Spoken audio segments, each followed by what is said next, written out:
years they destroyed football, you seem to be taking quite a lot of very painful, embarrassing L's.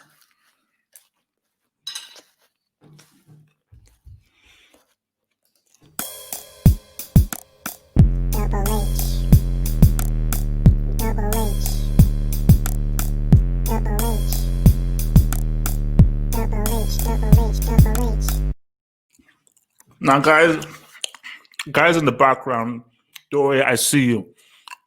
I will bring you in, but I've got to land. Let me just present a few things in here because I told you I had a meal. Guys, remember, this is the key. If you don't have a meal or a snack, get off my stream now. I warned you, but if you don't have a meal or a snack, get off my stream right now. Told you I came prepared with notes. So we have the meal, we have the drink, and we're gonna go in. So I'm gonna just give my post-match initial thoughts. Then we're gonna bring it. Then we're gonna bring it into. Then we're gonna bring it into the audience. You know, the people waiting in the background will bring in. So let me just first say this. First off, Arsenal. What an amazing performance from Arsenal. For me, that is Arsenal's best performance under Arteta. By far. It is easily, without a shadow of a doubt, Arsenal's best performance under Arteta. Defensively, they were amazing. Tactically, they were amazing. Organization, they were amazing. The way they were structured, the way they knew what they wanted to do, they had a very clear game plan, and those guys executed it to perfection. And you know what I believe? Because I think obviously that's already faced Pep before and they got larynxed. It takes time. You can definitely see that Arteta knew the holes to plug and the spaces to plug where he knows where Pep will exploit. This was what people thought that, wait a minute, if you've worked with this dude and you've been in this guy's training methods, he obviously knows his weaknesses. So basically, because really, Arteta is in a much greater advantage than a Pep because Pep does not know the ins and outs of Arsenal, but Arteta does. But this was a case in which, because City tried, Arsenal, they just seem to be in the right place at the right time. And that's just a case of Arteta studied him very well and they just knew what to do. But the performance from Arsenal was superb. Xhaka is a man reborn. I'm ready to make Xhaka tier 3. I think Xhaka deserves tier 3 residency. All right, you can come into the tier 3 crib. You can have the grapes. You can have the biscuits. You can even have the custard creams. Xhaka officially has tier 3 residency.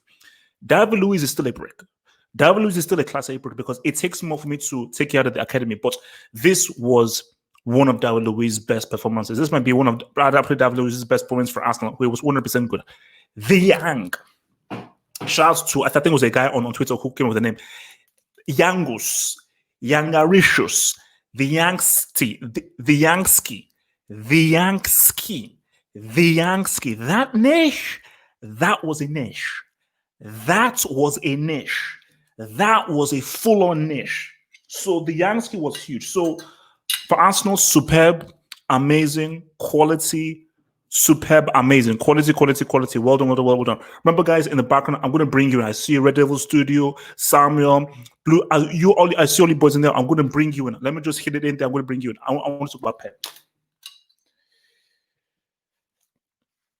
I want to make something very clear.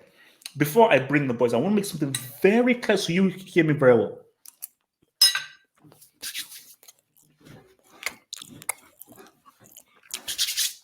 I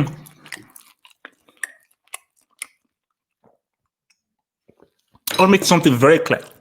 Very clear.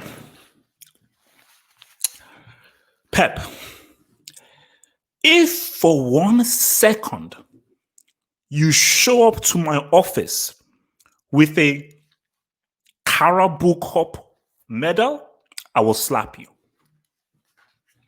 If you open your mouth and say, hey, we won the we won the Carabao Cup, I will slap you. Okay? I'll slap you. Right now, City are trophyless. Did you hear what I said? Right now, City are trophyless. They're trophyless. August just got realer. I want everyone to listen to your boy. Ogreal just. I'm tempted to call it Ogrila. I'm tempted to call it Ogrila. I'm tempted to call it hashtag. We need to take it, guys. In the live chat, I need a new name. Guys, in the live chat, we need a new name for Ogreal. Please, please, please. In the live chat, I'm begging you. Please, I'm begging you. We need a new name. We need a name that takes it to the next level because things have gotten realer. Ogrila, Ogrealist, Ogreality, Ogrila than real. We need a new hashtag. We need a new hashtag for August because things have just got to real. My gosh, Pep, you told me you destroyed football. I am going to be on you. You will rue the day you said those words. I will be on you again and again and again because anytime you don't destroy football, I'll have a meal.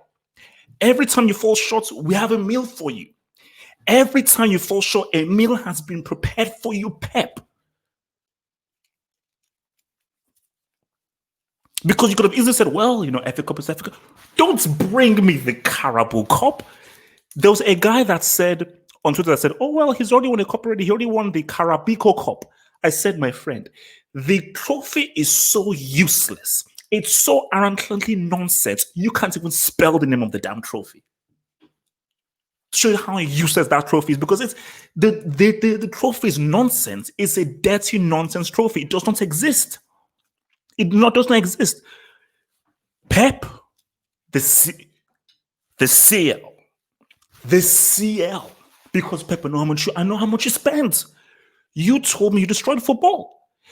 Pep, this is so easy. If you never said those words, you don't hear a peep from him. But Pep, you understand? HH is that dude. HH remembers every single thing. I've got a memory of a chimpanzee. I've got a memory of a shark, a dolphin. Okay, they call me H Dolphin. They call me H Dolphin. They call me H Dolphin. Pep, I see you. The CL just got realer. Pep, I swear, I quadrupled dare to lose to Real Madrid. I quadrupled dare to lose to Real Madrid. I quadrupled dare to lose to Real Madrid. I quadrupled dare you to lose to Real Madrid. I quadrupled dare you to lose to Real Madrid. I quadruple dare you to lose to Real Madrid. Og just got realer. Og just got realer. Og just got realer. Og just got realer. I said, Pep, I'm on you now. This guys, I can't. When is that game? When is that game? When is that game? Is it August 7th? August? Guys, give me a date. Guys, give me a date for that game. I told you, man, Pep. Woo! Wow. Wow. Wow. The pupil school the teacher. Okay, guys, let's bring in the boys so I can actually have more of my meal. Let's bring in these boys. Let's bring in these boys. Let's bring in these boys. Let's bring in these boys. Let's bring in these boys. Let's bring in these boys. Let's bring in these boys. Let's bring in these boys. Let's bring in these boys. Let's bring in these boys. Let's bring in these boys. Okay, so I want to go first to actually it's been a long time. Mozola Mohammed. Is your mic working there? Mohammed? All right, his mic is not working there. I am Ham. Is your mic working? I am Ham. Is your mic working? Yeah. Can you hear me? Yes, we can hear you. So I'm Ham. What are your reactions to what we just saw? What are your feelings to what we just saw? What a bold fraud. Whoa. What a bold fraud. What an unbelievable performance. The bold fraud kills himself again. Hello? Yeah. Talk. Hello? Talk. I'll be back. The bold fraud has proved himself once again. Yo, bro, what's wrong with the mic? We can't hear you, bro. What's wrong with your mic? We can't hear you. Okay, look. Let's move on. Let's move on. What's it called?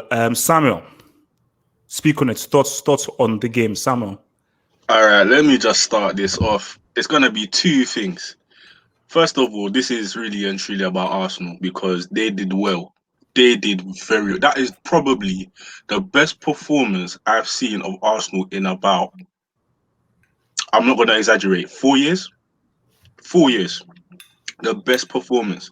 You can see the structure of Arteta, the formation. He knew the players knew what to do. They knew their roles. Nobody messed up. Everybody was working for each other. Everybody was defending in a unit, and they knew what to do on the counter attack because they knew that City are absolute trash when it comes to defending. So they put Aubameyang forward. They put Pepe forward. They let Lacazette sit in the middle where he can probably, that Firmino role where he can let off the Yeah. two guys run behind, run in front of him. It was brilliant from Arteta. One of the things is that people were saying that Arsenal got beaten 3-0 in the beginning of the beginning when everyone came back. However, you have to understand that it takes time to gel as a team. So once Arsenal had a few games under their belt, how many times have Arsenal actually lost since the lockdown? After the lockdown, if you really think about it, how many times have Arsenal actually lost? To be honest, I'm not going to say they're one of the best teams post lockdown. However, I will say this: the future is looking bright for Arsenal. Now, second of all, for Man City. Pep, if you dare not win this Champions League. Before you go there, does the Carabao Cup count as a trophy? Okay. This Worthington Cup. Actually, no. Let me scratch that. The Capital One Cup. No, let me scratch that. The Energy Drink Cup. Let me scratch that. what cup is that? The one that keeps on changing every year. Yeah. It keeps on changing. I think next year it's good. It's going to be called the Bart Simpson Cup next year. I think so. I think it might even be called the Mountain Dew Cup or something the Barclays Cup, whatever. But anyways, if any Man City fans comes to me and says we still got a trophy. Actually, let me not say this on the stream because I'm trying to keep this PG. But anyways, it doesn't count as a cup. You have to win a Champions League to actually get a trophy. If you do not win this Champions League, I know we said a 10-hour stream after. This might have to be a 24-hour. If you get tired, I will take over. Don't worry about it.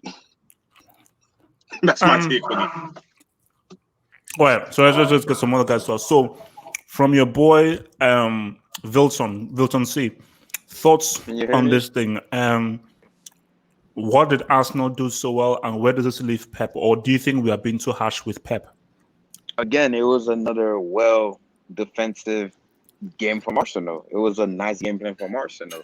Defense has been played on the counter attack against Manchester City. But first off, I would like to apologize to Arsenal Football Club for doubting them today, and I doubted them against Liverpool. I would like to apologize. I know I don't want to be that guy, but if Arsenal doesn't win this FA Cup, does this win really matters? I don't want to be that. No, it does. It does. It does. Okay. But yeah, it was a very, very, very good defensive. Like David Luiz was in a break today. He played very well. Man City again, the defensive mistake, playing a high line and get caught down the counter attack as usual. But I'm gonna tell Pep this though. Pep, man, please play like this against us in the Champions League in the second leg. Please, Pep, I am begging you to play like this against Real Madrid.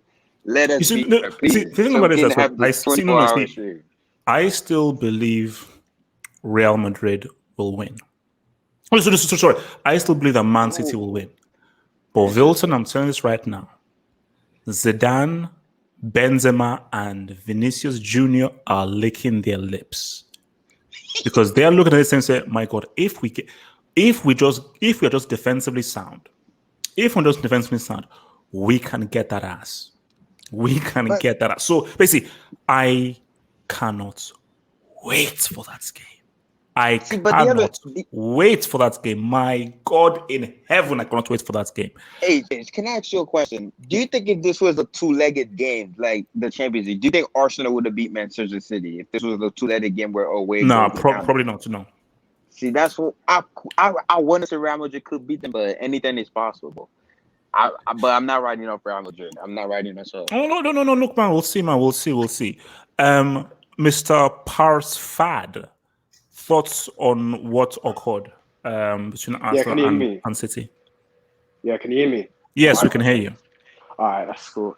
Yeah, basically, I'm going to put it into two parts. Arsenal, man, that was a great defensive performance. I was really impressed with the way Arteta set up the team. It was really impressive with the three centre backs. Like, David Luiz, insult that guy a lot. I call him Krusty the Clown from Favelas, but he was very good today. Like, honestly, he was good today.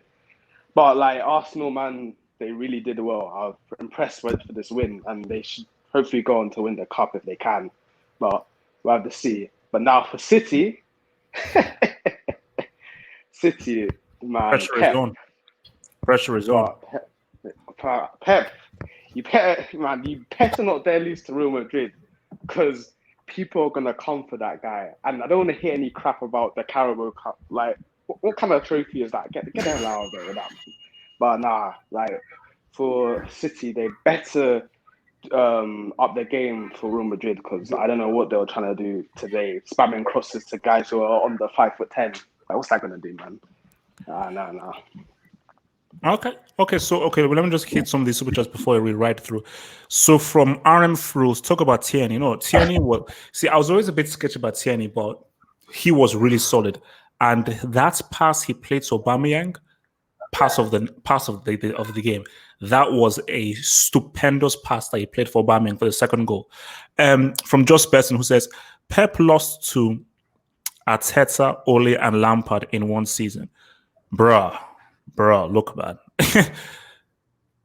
I'm not gonna say anymore. From Buddha Sob says that if Pep loses to Madrid, you should make a buffet 80. No, we're doing a 3-course meal.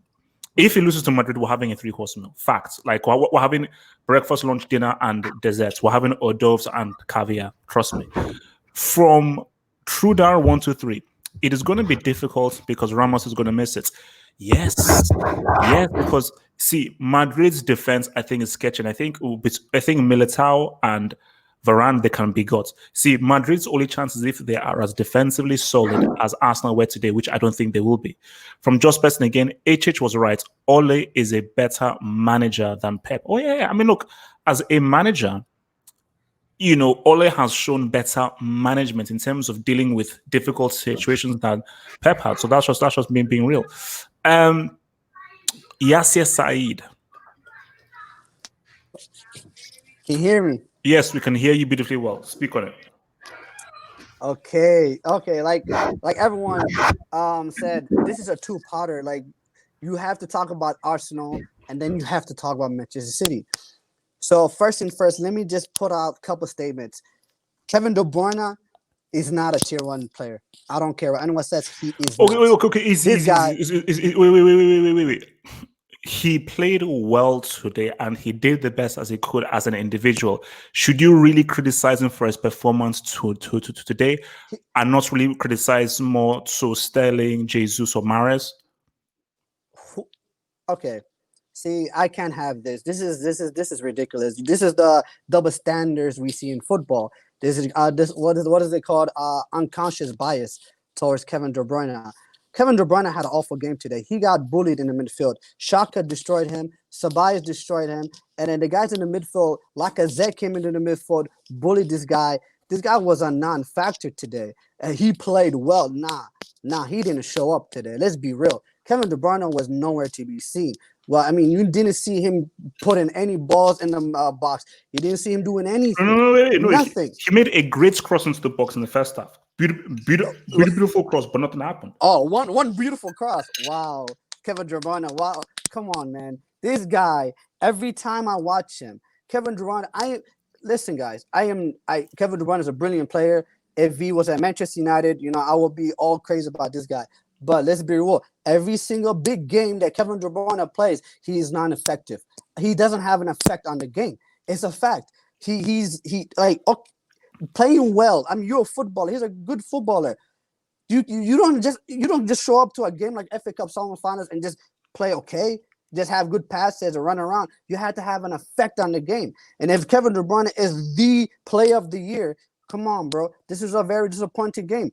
And let me look and let me just say this. Gabriel Jesus has to be on what you call it. This guy, I don't see the hype with this guy. Class don't three. see this. I don't see the hype with this guy. Cause bro, this guy, yes, you're not a Aguero, but then he is so ineffective playing up front. He doesn't do anything for you. This guy cannot do anything for you. And it's like he's one of those players that needs space to perform. And come on, man, as you know, as a number 9, as a guy that's supposed to be replacing Aguero, you got to do better than this. And then let me just say, Pep Guardiola, everybody knows this. Pep Guardiola's tactics is non-existent. His tactics is this is the way. Easy. He has tactics. Let me He doesn't have a plan B. He does have tactics. No. He doesn't have a plan B. This is Pep Guardiola. Pep Guardiola has a way of playing football, and he puts his team out to play the same exact way of playing football.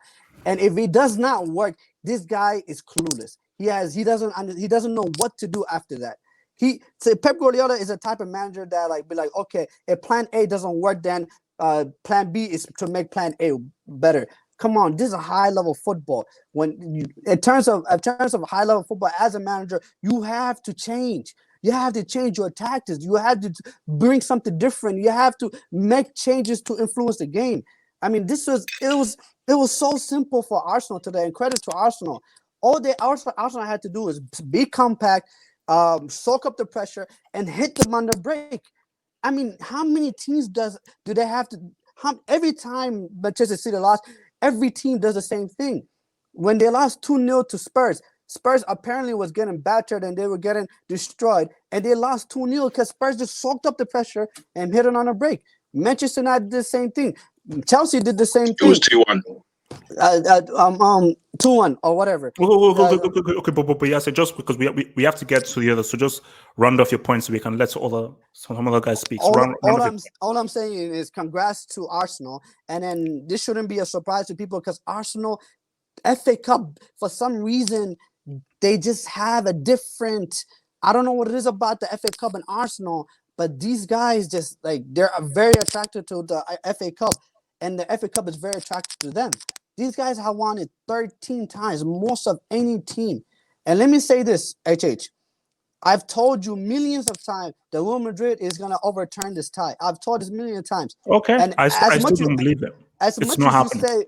As much as you say Ramos is missing today, can we look at Arsenal defense? Mustafi, David Luiz, and Kieran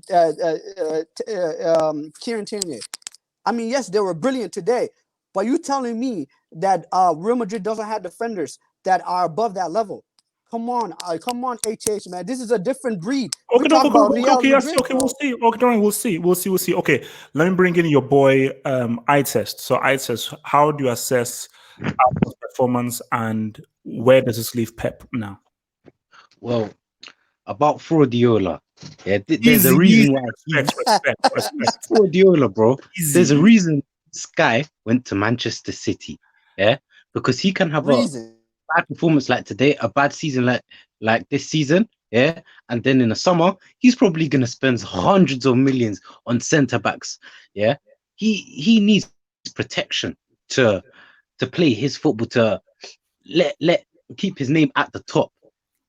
I do not think this guy would do what Klopp did. He would never have been able to do what Klopp did, go to a team like Liverpool, and then rebuild it to winning Champions Leagues and Premier League with limited budget, by players like Wijnaldum from Newcastle, a reject from Newcastle, Sadio Mane from Southampton. He was a good player, but you would never say he's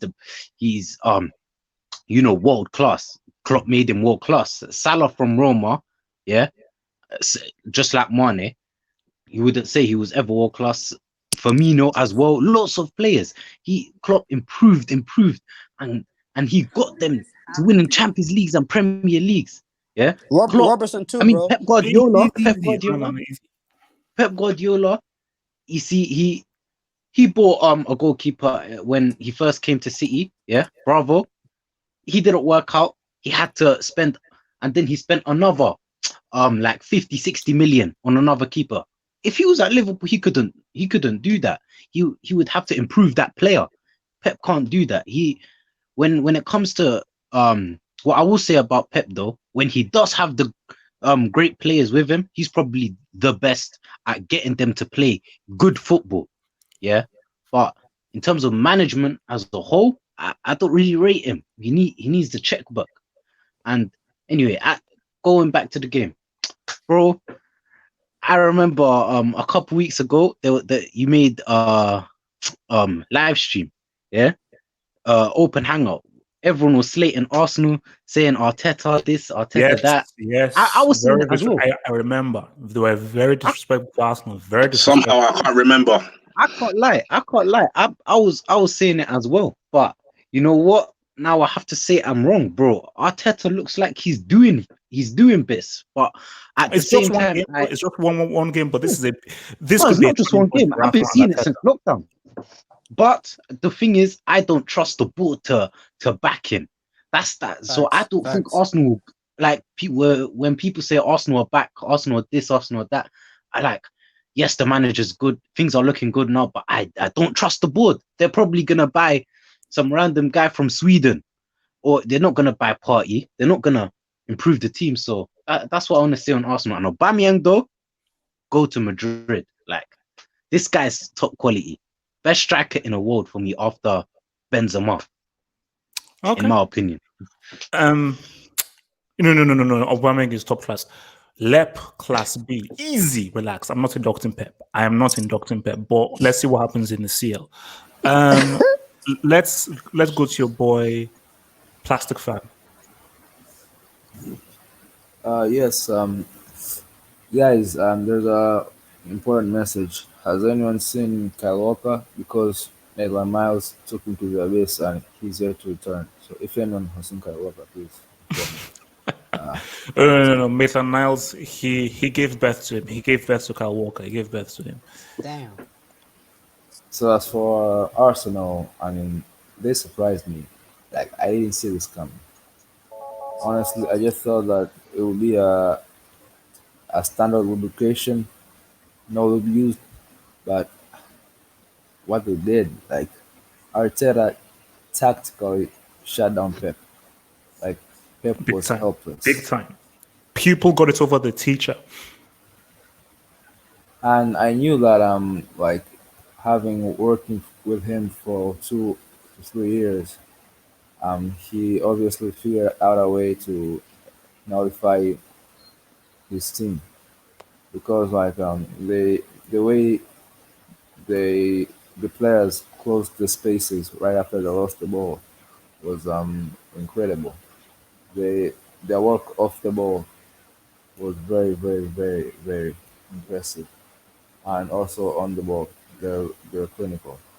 I thought that in the last 5 to 10 minutes they could have added a third goal.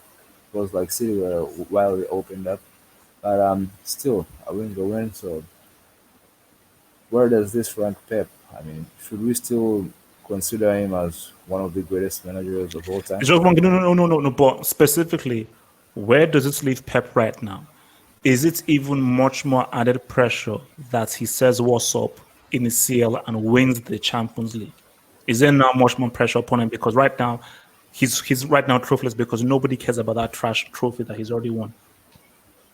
Of course, as of right now, it's all hands on deck on the CL. Like that is the only thing that will save Man City's season and Pep's season. So like if they lose the game to Madrid, in which I give it as a 50% chance of them winning or losing the game because that defense is leaky. So like Pep right now, like it is essential to win the Champions League. Like that is key. Like they have to put all their eggs in the basket of the Champions League because they spent way too much money not to win the Champions League. At least even Smith the semi, they didn't even do that. So I think like City have to prove themselves this season in the CL. Like, that's the only thing. Like, Okay, do you see City winning the CL this season? honestly, Yeah. with that defense, if they face up against a Bayern or a PSG, I think like they'll get touched. But okay, do you see them beating Real I'll be Madrid? back, double A. I'll be right back. Okay. There is a way of them to beat Real Madrid because obviously Madrid missing Sergio Ramos, that is very, very, very crucial. Because Ramos is like the captain who marshals the defense. So without him, yes, I think that City will have a slight edge to Real Madrid, but I don't know what to Okay. expect anymore from Man City. Like they, Okay. Wait, let me just hit the super chat. So from your boy Just Beston, who says Bruno better than KDB right now. KDB is flopping in semis again. I mean, I don't want to go and everything, but I get what he's saying. And here he is. Here he is. Jamal. Jamal. Jamal. Now, Jamal, I want you to be respectful when you're giving your comments because you have been shown to be very disrespectful in the past, especially to us. So let's go, Jamal. Can you first of all apologize to Arsenal because you were the first person that said Arsenal should be dissolved? So first of all, I want a double space apology to Arteta and every single Arsenal fan. And also I want you to say where does this leave Pep now with regards to getting held up by his people? How can Pep lost the guy who puts his coons on the floor? Come on, Pep. You have me looking real stupid now. You know what? No, Jamal. No, Jamal. I said no, Jamal. Start with the apology to Arsenal fans and Arsenal, based because you owe them an apology. Win their FA Cup, and then I will give them an apology. Now, I'm not gonna give them that apology just yet. Not right now, because they're still gonna get beaten in the FA Cup final. They're still trash. All of them are acting me on my Twitter right now. Ease down. You never win the FA Cup yet. 5.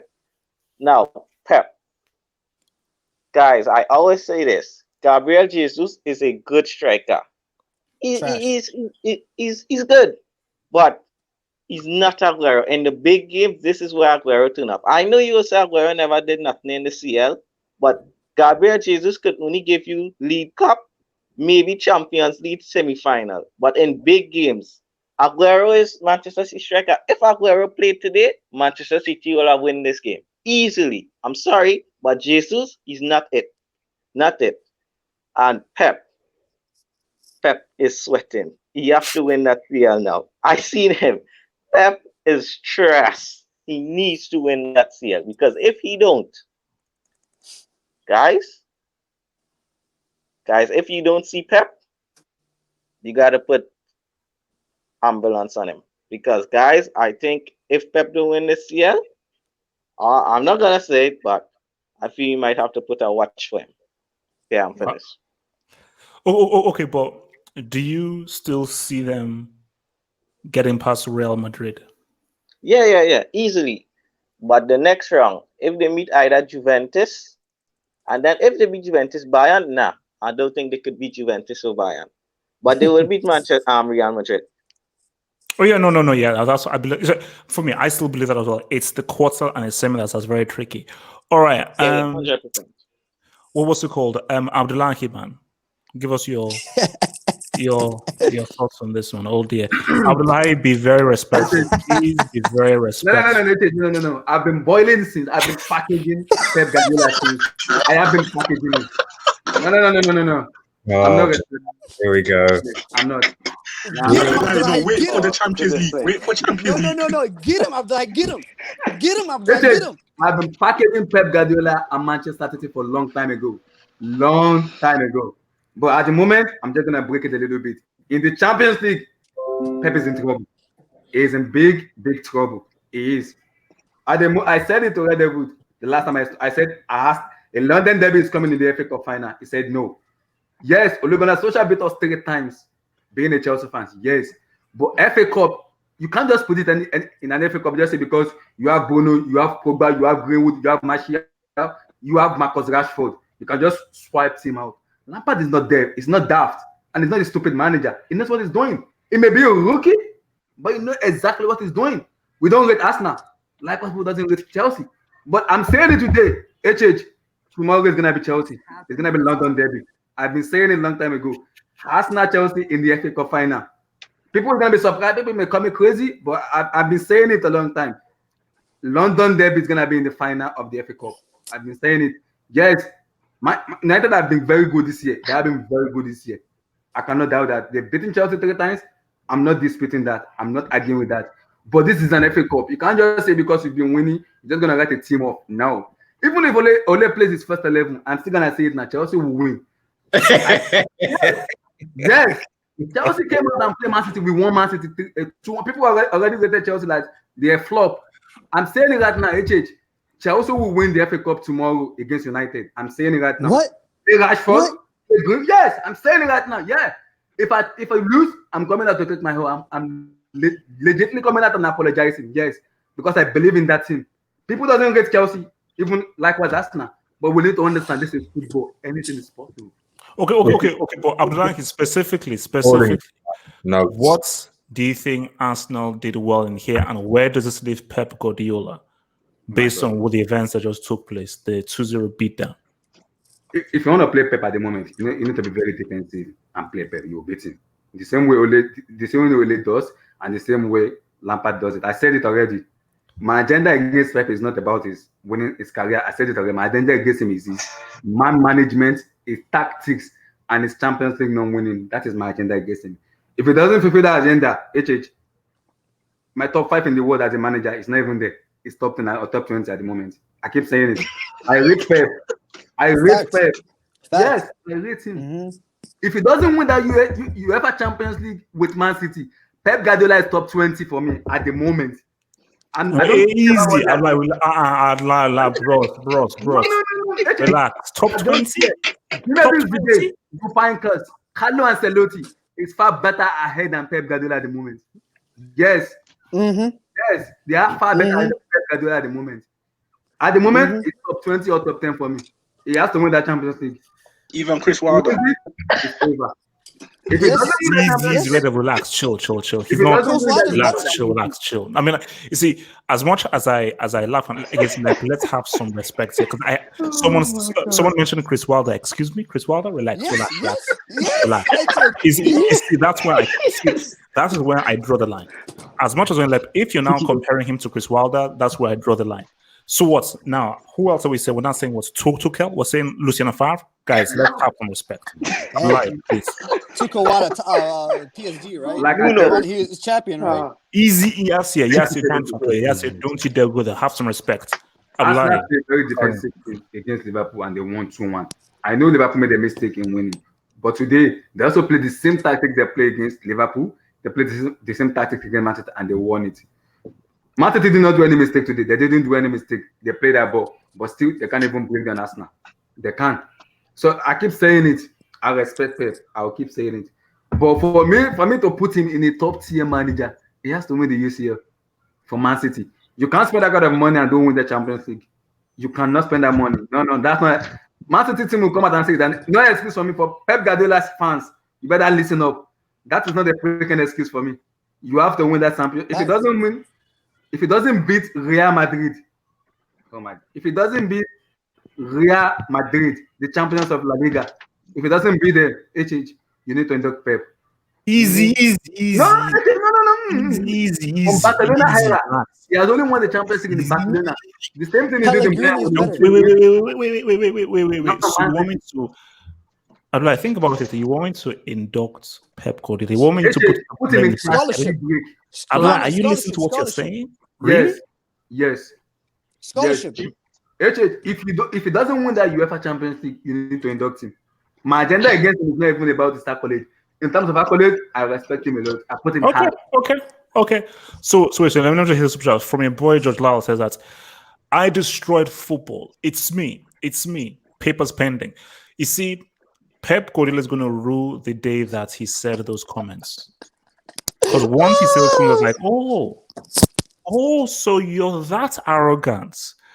Oh, you think you're this great. So that front that you put up and everything is all fake. You do believe in private that you're the Lord of football. Okay, I'm going to judge you by it. And every time you fail, we're going to have a meal. That's it. Every time you fail, every time you become a legend, Lord, we have a meal. We have a meal. So that's the key thing. Every time you fall short, we prepare a meal for you and we talk about you. Red Devil, Arsenal and Pep. Talk about it. Get him. Okay, I'm not going to get him to actually. Obviously, it's the first and foremost thing. Got to give huge props to Arsenal Football Club right now. I was on the show yesterday. I was one of many people that didn't give Arsenal a chance, given obviously the results going into this game and how I thought they would set up. But clearly, Arteta's obviously changed his system, playing obviously three at the back, and Pep Guardiola hasn't really adapted. So David Luiz, for some reason today, seemed to turn into Maldini. Fair play to him. And Aubameyang was fairly clinical, So I think you've got to give huge props to Arsenal. I think you can clearly see what Arteta is doing in this club, and as someone has already said, it is a question of whether Arteta is actually backed by the Arsenal board in terms of whether you see some progress. And then the other big thing is about consistency. I think sometimes when we see these teams play against big teams, 2 weeks ago, Chelsea were going to apparently get a treble next year because they beat Manchester City 2-1. Then the following week, they lose to West Ham. So, the reason why, whatever you say about Pep, and I know people are going to be like, the fact is, it's all about consistency. It's no good beating a big team in the top six and then dropping points to Norwich. It doesn't matter.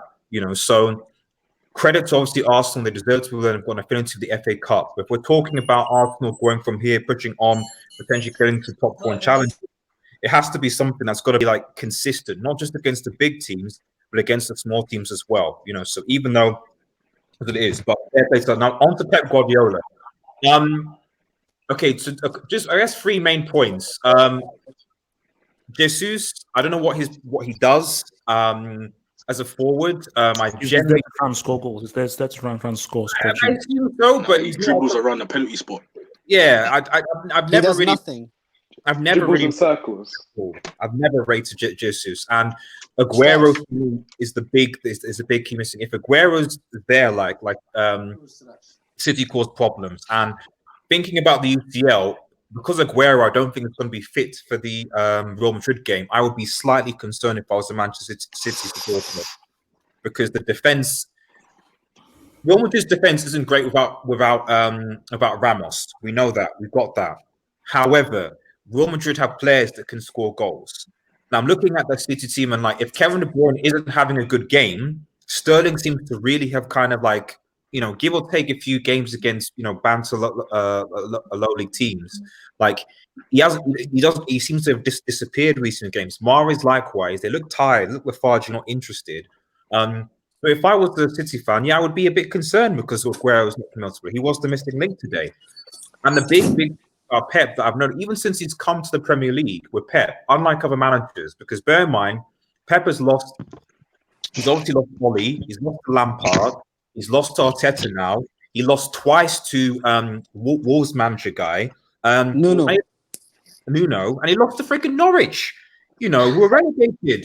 So people forget that he lost to Norwich. He lost to Uncle Mo too. Come on, bro. Yeah, exactly. So this is the thing, and Pookie. What's concerning is that and since this issue since Pep has come to the Premier League is that when City go down, they never look like they can take a game in the scuff of the neck and turn a game around. No, because they just fall back on the tactics and making those triangles and so forth. But there's no plan B. No, there's not. And for me, if you're going to achieve a dynasty, I'm not disrespecting anything that Pep's on. At the end of the day, I still think that defending the Premier League was something really, really important. Really, really important. Yeah, but the character of a team when you go down, let's say 2-0, and you win a game 3-2. Okay, there's something about that. When you have that in your team, that's when your team can go on and do great things, especially win a major European title. This for me is one reason why I just cannot see Manchester City, if that mentality is still there, ever winning the Champions League, because they need to be able to overcome that deficit, that idea that they can be down, and yet despite being down, they can come back and take the game of scuff of the neck. They have not this season, nor in previous seasons, ever shown that if they're not ahead, then they won't win. And that unfortunately, that's just not good enough at the highest level of football. So, Vinicius Junior. So easy. So do you agree with the notion that, as it stands, Pep is trophyless this season because no one cares about the Carabao Cup, or do you count that as a trophy? Yeah. No. So, Champions League, where do you think this leaves Pep and the Champions League? Do you think that they can actually get it done? Or just to me, HH? Yeah, to you. Do I think he's without like if they can somehow manage to get through the about Real Madrid, they've got two goals without Aguero, because I think Aguero might be able to play some more in the Champions League. If Aguero, no, he's out. He's out. We're not at next all. season coming back. Yeah, okay. Out. Then I no, I just can't, because I just can't see. No, it's over. So like Bayern against the City, no, it's over, man. It's over. They might be able to get for Real Madrid just based on the lack of Ramos, but to actually lift it without an actual proper recognized striker forward to score them goals, nah, it's not going to happen. Sorry, City. Okay, let's look at your boy. So I am Ham. Is your mic working there, bro? I am Ham. Is your mic working? I am Ham. Yeah. I'm here. Okay, cool. So give us your thoughts on how Arsenal were able to complete this, and is Pep a fraud and is he screwed, or do you think that he will say what's up? Look, HH, the bold fraud has struck again.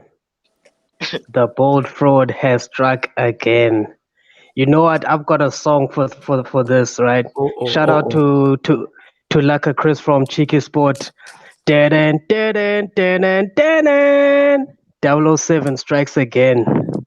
007, death of a fraud. Okay. Look, Arteta, the guy, I think we need to give him a lot of Hello? Talk, man. We need to give Arteta a lot. We need to give Arteta congratulations and a lot of support, man. This guy, you know, the one thing I like about Arteta, right? Remember, even as when he was a player, this guy was cold. He wasn't the flashiest player on the ball, but whenever he had a moment to do something brilliant, he did it so brilliantly, bro. Free kicks, set pieces, controlling matches. He was so good. He wasn't the fastest player. He wasn't the skilliest player, but he was a very, very efficient player. And his managing now shows that the guy just keeps his head down, focuses on his game, and he just coaches his team to do better in the next match. When he loses, he doesn't say a lot of things. He just says, yes, we lost, we tried our best, and we're going to do better next time. And that's what he did this time. That's exactly what he did. And I just want to say, like, this FA Cup, to be honest, it doesn't really mean that much. Okay, for Pep, it doesn't mean that much, guys. What? I know he's a fraud. You know he's a bold fraud. But this FA Cup doesn't really mean that much for him. Okay? Anyone who's in the UCL, right? Easy. So you're saying that this lawsuit does not mean anything for Pep? Nah. Who cares about FA Cup? What? Okay, Pep's got bigger things to deal with. He's got the freaking Champions League. Real Madrid just won a league right now. Easy. Okay, let's talk about Champions League. So if he doesn't win the Champions League, is this season a failure, or do you still count the Carabao Cup and Community Shield? Look, for Pep, his failure was losing the league. He has no reason at all to have lost this league. What Klopp has done is huge and amazing. Klopp has literally taken a league out of Pep Guardiola's hands. The last person to do that was Uncle Mo with 104 points. Please don't forget that. Let me rephrase that. He didn't take it. He stripped it. Okay, so are you? He embarrassed him. Do they beat Real Madrid? Yes or no? Do Man City get past Real Madrid? Yes or no? I want Real Madrid to get through, right? Because we need to see the Ronaldo, Higuain versus Benzema. We need to see it, guys. And Ramos just too. Oh my word! Who remembers Uncle Mo's team with Higuain, Benzema, Ronaldo just scoring over 30 goals a season each? That is madness. And now all of these guys, after a season that Real Madrid has just had, and you want Ronaldo to come back. Oh my word, it's gonna be amazing. But if City does go through Real Madrid, I think they will. I think they will. I think what you have to look at with City versus Real Madrid is the fact that Real Madrid doesn't actually have the outlets Arsenal had, because Arsenal had the perfect outlet to deal with the Pep team, which is speed on the flank, speed up front, and they have a lot of speed to use like on the flanks and stuff. So they have that threat to Man City. Whereas Real Madrid, they've got a bunch of midfielders who just like flood the midfield, and then they will create like they'll keep their formation intact, but then they'll wait for a set piece or an opportunity to actually do something brilliant and get a goal, and then go back into the formation, which I think for them that's a weakness right now against Man City, because Man City can just play the ball, give them the ball to have the ball in their hands, and then like counter them the same way Arsenal just did to Man City right now. Okay. I want to now go to this next thing right now. I want to talk about Aubameyang. I think we have to have a discussion about Aubameyang. So this is going to be very quick. So guys, this is very brief. I don't want you to spend 3,000 years because we have a lot of topics to go through. This is a very simple question. As of right now, where would you rank Aubameyang? As of right now, okay, wait. Before we do that, because he just coming at the buzzer. So LB, very briefly, since you've just come in, LB, briefly talk to us about what Arsenal did well and where does it leave Pep? Briefly. Yeah, with Arsenal, it's an enormous achievement for them, given that I was one person who was heavily criticising them a few weeks ago. So props to Arsenal for being able to get into the final of the FA Cup. However, Arsenal have had a strong habit of reaching and winning the FA Cup in the recent past as well. So let's not forget that this is a trophy with all due respect that isn't highly sort of valued by a lot of the managers, a lot of the clubs. Hence, that's why Arsenal keep on winning it, in my opinion. So I think Pep Guardiola's got other important things to focus on, such as the Champions League, obviously Real Madrid coming up. So obviously he would have loved to have won the FA Cup. It's a trophy at the end of the day, but FA Cup, Champions League, I mean, enough said. Champions League any day. So do you, and with regards to the game against Real Madrid, do you still, despite their shortcomings, do you still see them getting past Real Madrid, or do you think that match might be a little bit more trickier to call? No, I think he should be able to deal with Real Madrid fairly comfortably, I think. No Ramos. And now that they'll be playing in the Champions League next season, that's going to give them an enormous sort of boost. Hopefully complacency won't sort of kick in, but I still think it's Man City's time to go to the next stage of the Champions League. Okay. So let me just hit the super chat from your boy, Just Person. If Cristiano wins the European Golden Boot, put him tier 1.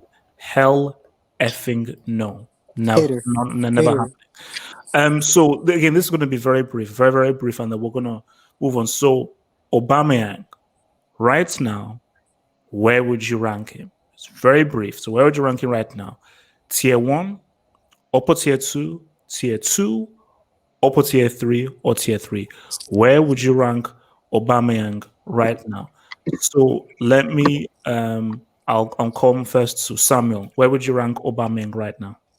Okay, quickly, how I rank Aubameyang, I'll probably rank him upper tier 2. Now, the reason why I'll put him upper tier 2 rather than tier 1 is because of the fact that something's bugging me. Now, in this game, for what I'm going to say, this game is kind of a contradiction, but Aubameyang's goals against the top 6 has not been very good. Actually, before this game, there's been a stat. He's played 15 games against the top 6, but scored 3 goals and 1 assist. Mm-hmm. That's not very good. Lacazette has a better goal and assist record than Aubameyang. Well, obviously he scored 2 goals today, so I'll give him that. But his goals against the big game in big games, he doesn't really show up as much. So that's why I'm not going to put him yet into tier 1. He's upper tier 2 for me. Okay. Yes, Said, where do you rank Aubameyang? Okay, so if I'm looking at the top strikers in the world, you have Benzema 1, Lewandowski 2, then you have Antonio Martial 3, then you have Aguero. Check to be slick. Don't be What? slick. What? What? Excuse me? See, this is rubbish. You thought you Wait, could wait, just slide it in without anybody noticing. In the world at the moment. What? Hey, this is my top 5, okay? Chill, guys. Chill. Damn. Let me land. This is my top 5, all We right? are in trouble. All right, can I speak? You thought you were slick. You Can I thought speak? you were slick. Man, finish your bloody top 5, man. Thought you were slick. All The right. heck? 4, you have Aguero. Number 5, you have Aubameyang. And I think Aubameyang is top 5 strikers in the world. Yes, there's an argument that he doesn't show up in big games and all that stuff, but then you can't take away the fact that this guy was out. This guy, if you look at the whole season of Arsenal, this guy was Arsenal. This guy was carrying Arsenal. So yes, he has to show up in big games. Wait, that being bro, said, don't give me a ranking, man. Is it tier 2? Because one of them, we'll be snappy. Tier 2, upper tier 2. Where do you rank him? I will rank him upper tier 2. Yeah, I agree with upper tier 2. Not tier 1, upper tier 2. Okay. What's it called? Pars Fad. Where do you rank Aubameyang? Pars Fad. Yeah, I'm gonna say upper tier 2. I echo what Samuel basically said. It's just his record against the top teams is a bit dicey, but aside from that, if you need someone to finish, he's gonna do that most of the time. So yeah, I'm gonna say upper tier 2. Okay. What's it called? Jamal. Where do you rank Aubameyang? He is tier 3. You see, Jamal, come on. You see, Jamal, that's just bad. See, Jamal, that's just wrong. That's just wrong. I mean, Jamal, why I love you, man. Jamal, why? Okay, Jamal, why? Okay, Jamal, explain yourself. Lamal, explain yourself, Lamal. The reason why he's top 3 is if you watch Aubameyang, he don't touch the ball. All the guy do is just run onto through balls. If you cut off the passing lane, he's a striker. He's a finisher. Yes, but if you pass off the true balls, he does nothing. I'm sorry, but I'm taking McBurney and McGoldrick instead of Aubameyang. Excuse me, McCool? What? Okay, you see, Lamal is trolling now. He's trolling. What a brace against Lamal is trolling. What a break. Lamal, Yeah, I'm done. Lamal, we're moving on. Lamal. I'm done. Lamal, talk to me about Marcus Llorente. Talk to me about Marcus Llorente and Morata. Abdullahi, where are you ranking Aubameyang? Abdullahi. Okay. LB, where are you ranking Aubameyang? Yeah, just like everyone else, upper tier 2. Quality players, proven it in the Bundesliga and now the Premier League, but he just needs to do it in the Champions League when given the opportunity to, which will obviously for Arsenal's sake, sometime in the future, in the near future if he's there. But so far he's proven that he can play in the Premier League very well, and he's been able to bring that form from the Bundesliga to England. So yeah, up tier 2. Okay. What's it called? I am Ham. Where do you rank Aubameyang? HH, Aubameyang is an African chief. Okay, he is Shaka Zulu. Wherever he has stepped, he has conquered. Okay, so don't play around with Aubameyang. Aubameyang needs a big move next season. He needs to go to Bayern, Real Madrid. You're saying that he's too perhaps big for even Arsenal. Are you saying he's too big for Arsenal? too good for Arsenal. The thing is, Arsenal can't facilitate him properly. How many chances does this guy get? If he gets 100 chances in a season, how many goals is he putting away? Arsenal can't do that.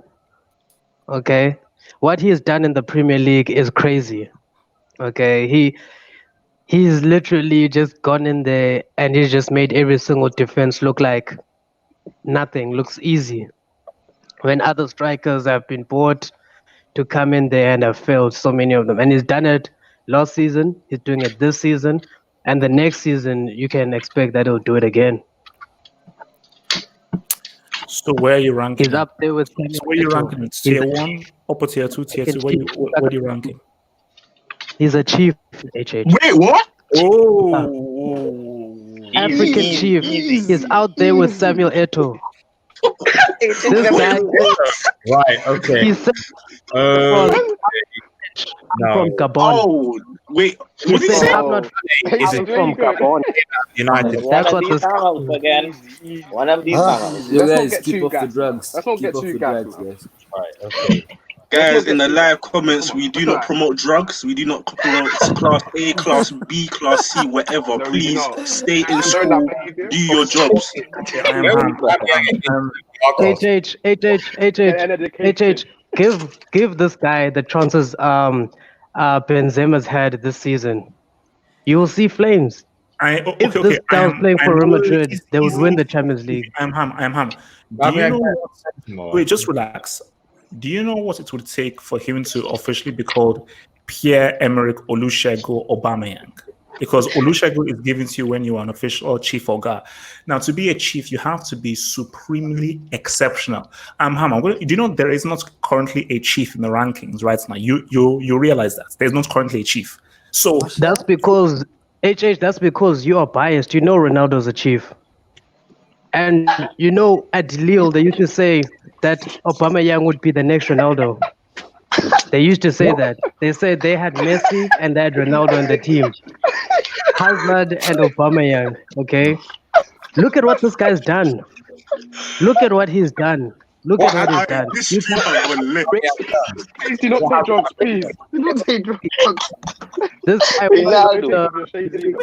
overlap. It's like, where do I find these people? Why do I attract someone to craziest like X? What? I'll give you better than Hazard, though. I'll give you better than Hazard. Wait. HH. When Ronaldo wins number 6, he's not going to be a chief anymore. He's going to be Thanos, okay? He's getting the 6th Infinity Stone. It's happening. Chill, okay? This is Cristiano Ronaldo we're talking about here. Come on, y'all. Come on. Put respect on Ronaldo's name. I'm 100% convinced that Ronaldo Okay, has look, paid we're moving on. Look, we're moving on. Okay. My God in heaven. What's it called? Plastic fan. Where are you ranking Aubameyang? I'd rank Aubameyang specifically in upper tier 2, because if you move his goals out of the team, Arsenal will be easily facing relegation right now. Like they'll be competing with Norwich City right now, and Bournemouth and Aston Villa. If you take Aubameyang's goals away from the team, so like he is vital and essential to rebuilding Arsenal moving forward. So yeah, as of right now, he is in the aperture too because he needs to do more in big games, and also he is not always as clinical as we think he is. Like Aubameyang can miss a sitter and score an amazing goal, so he needs to improve on his clinical finishing, and maybe he can lead to upper tier 1. And guys, let's talk about Leeds United, guys. Like how far will they reach next season? I'm so excited. Easy. We're talking about Leeds, man. Look, my friend. We're just talking about Aubameyang. What the heck is that? Leeds? What? Give them that prop. Do you know what? I think I just saw someone in the live chat. I think we're gonna have to start creating a break academy for some Hangout members, man. We're gonna have to start putting that on the review because like Leeds. We're talking about we are about to talk about La Liga Champions and Champions League. Leeds. Red Devil Studio. Can you please tell me where is Aubameyang ranked? As a player, just someone from Arsenal's player, I put him in lower tier 2. I know a lot of people up in lower tier 2, and that's not because I think that about like Aubameyang isn't like a class or anything like that. So, but I think I expect a bit more from if you're going to be in the upper tier 2, because obviously tier 1 is something special. I just expect more from Aubameyang in terms of what he's actually able to do in terms of the goals he's able to score. Like yes, he's a poacher. The types of goals that the Aubameyang scored. at times I think he's just a one-trick pony, if it makes any sense. The other thing as well is that, like, as someone has already mentioned, at times he does go absent in games. I know people are talking about, this is the thing about reaction is that a couple of months ago, he, aside from, he did score against Olympiacos, but he missed several chances in that game and Arsenal were knocked out of the Europa League. And people were talking about, so this one talking about consistency. Like, it's to be upper tier 2 for me, it's about consistency. And then tier 1, it's the consistency on top of actually delivering titles, big major championships, etc. Mhm. That for me, like, yes, he's been scoring Arsenal to their goals, but like at the start of lockdown, even before sort of lockdown, there were games where he was absent. I remember was it this season or last season when like he missed the penalty against Spurs, I think. Oh yeah. Last season. And even in the Europa final. But that I think that affected their top 4 chances as well. There are a few, like, if you go back to last season, though, a few games were like he missed several chances and that hindered Arsenal's ability to get top 4. Where was he in the Europa League final? Yeah, exactly. Yeah, he disappeared in that final. Exactly. Yeah, he disappeared. So for me, to be in upper tier 2, it's about consistency. And it's fair enough, like I said previously, like Arsenal beating Manchester City like this, great, fine. Can you now do that against Burnley or go to like Leicester or something like that and do the same thing and score a hat-trick or 2 goals? If you can't do that, then sorry, it doesn't really make it, like, anyone can, if you think about it, anyone can really turn up. Even United did this, where you can turn up for a big game and put in a big performance. But can you do that consistently over 38-year season in high intensity stakes in European competition? That's when you separate yourself from like good forward to elite striker. That's my 2 cents. Okay. So we're moving on very swiftly right now, and I want us to take our attentions to La Liga. So Real Madrid officially became. Okay, where do you rank him, my friend? Where do you rank him? I'm not rank him now. What you saying to talk? Rank him. I think I'm gonna go with what Red Devil told them. Abdullah, you think you think Giroud's better than Aubameyang? Because Aubameyang missed a lot of like, if you look at some setup, whoa, wait. He's been sniffing crack. Wait. Aubameyang is more clinical than Hey man, this guy can talk. Now, Abdullah, I just want to be very clear here. Did you just say that you rank Giroud ahead of Aubameyang?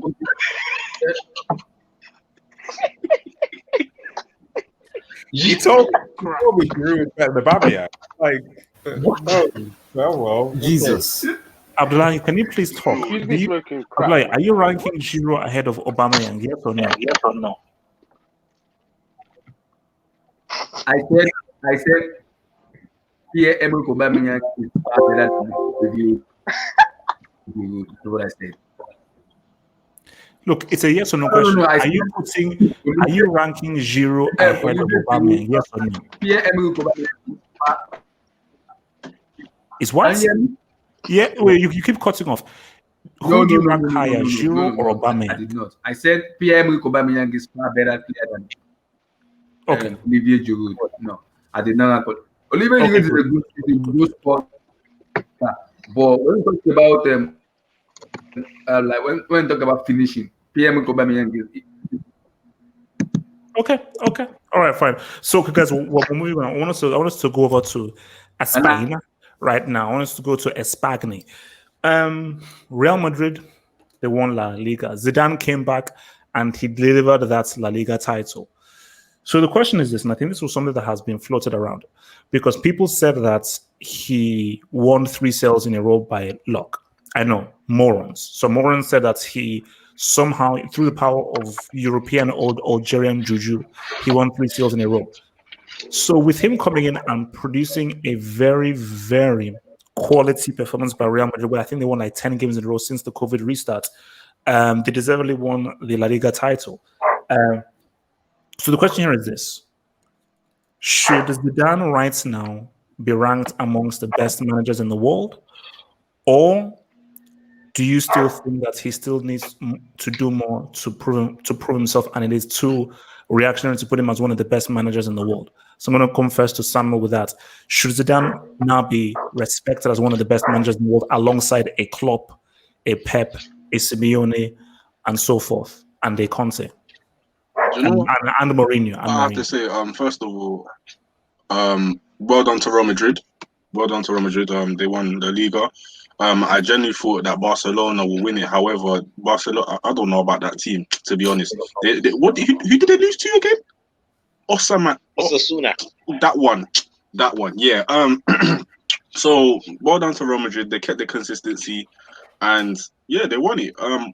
If I will put Zidane as one of those top managers in the world, not yet.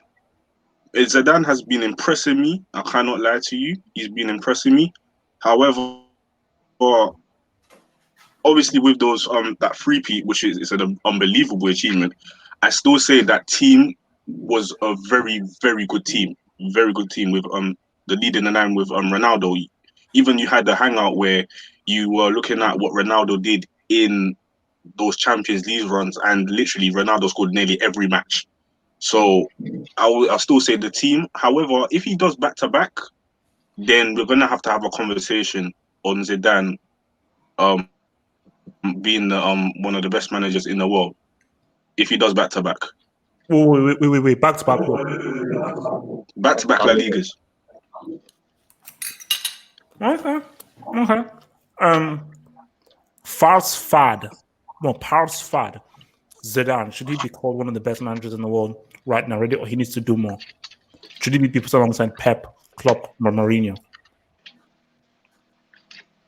See, the thing about Zidane is, like, obviously his achievements have been amazing, like what he did with that three-peat, although I still say the team was very good.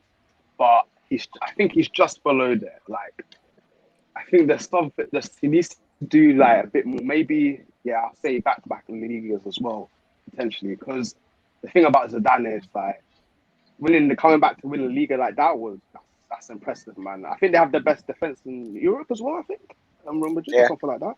But like, I think like, and if he does, and I'm gonna say it right now, they're not getting that Champions League this season. That can't happen. Like, if he gets another Champions League, no, it's not happening. It's not happening. It can't happen. But I still say he's just below there. But he's very quality coach though. Okay, so just below that. So you didn't put him in the category of Klopp and Mourinho right now. You put him below Klopp and Mourinho and Pep. Mourinho. I was about to say Mourinho easy. Like, but, Mourinho, yeah, the rest of them. Yeah. No.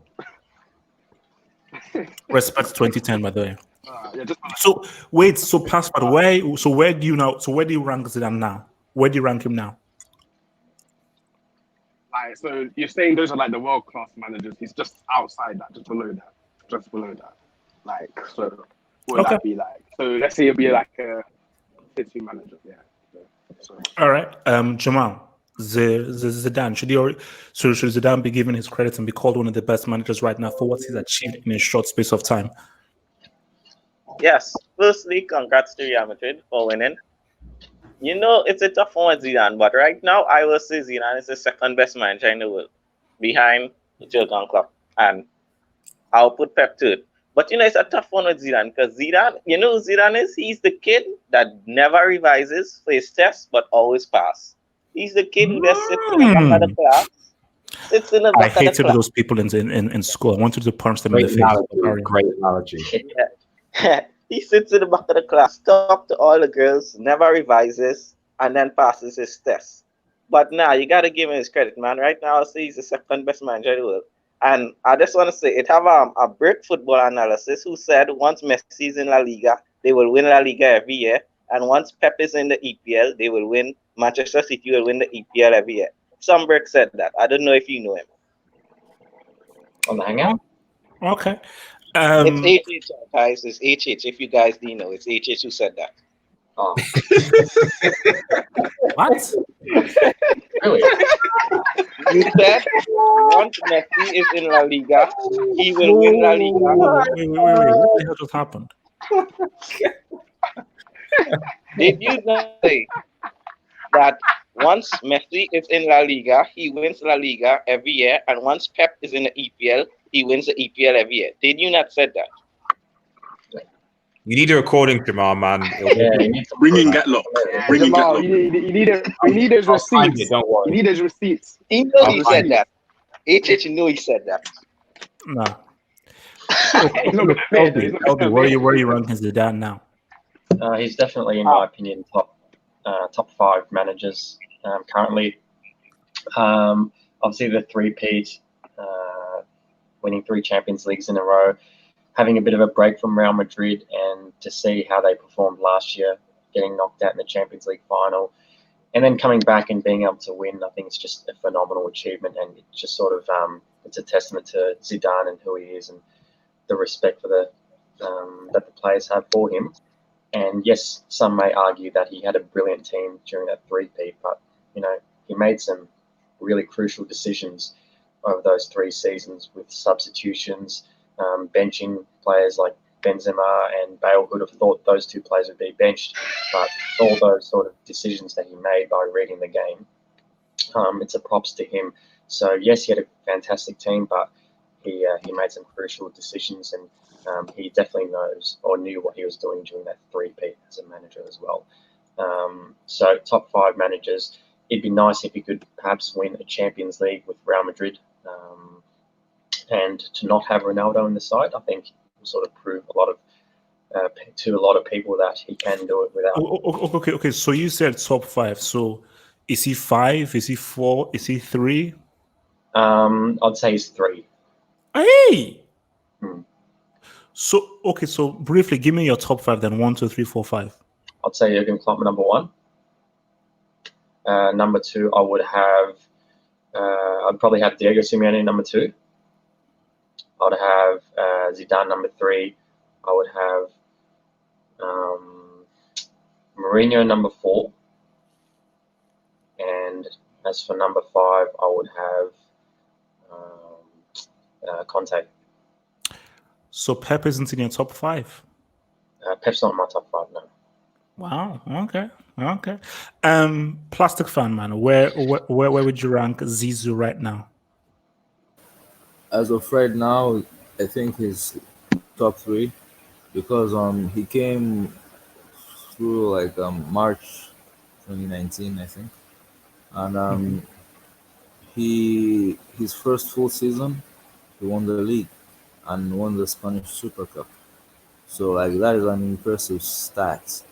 So yeah, as of right now, he's definitely right up there with the very best managers of the world. But also, shout out to these managers, which I know that they don't sniff to fight, but still, just a shout out to Criswalda, shout out to Marcelo Bielsa. That's it. Okay. So let's just go to your boy. So Abdullahi, where do you rank him? Where do you rank Zidane right now?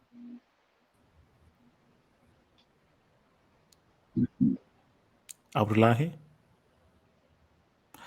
I am Ham. Where do you rank Zidane right now? I am Ham.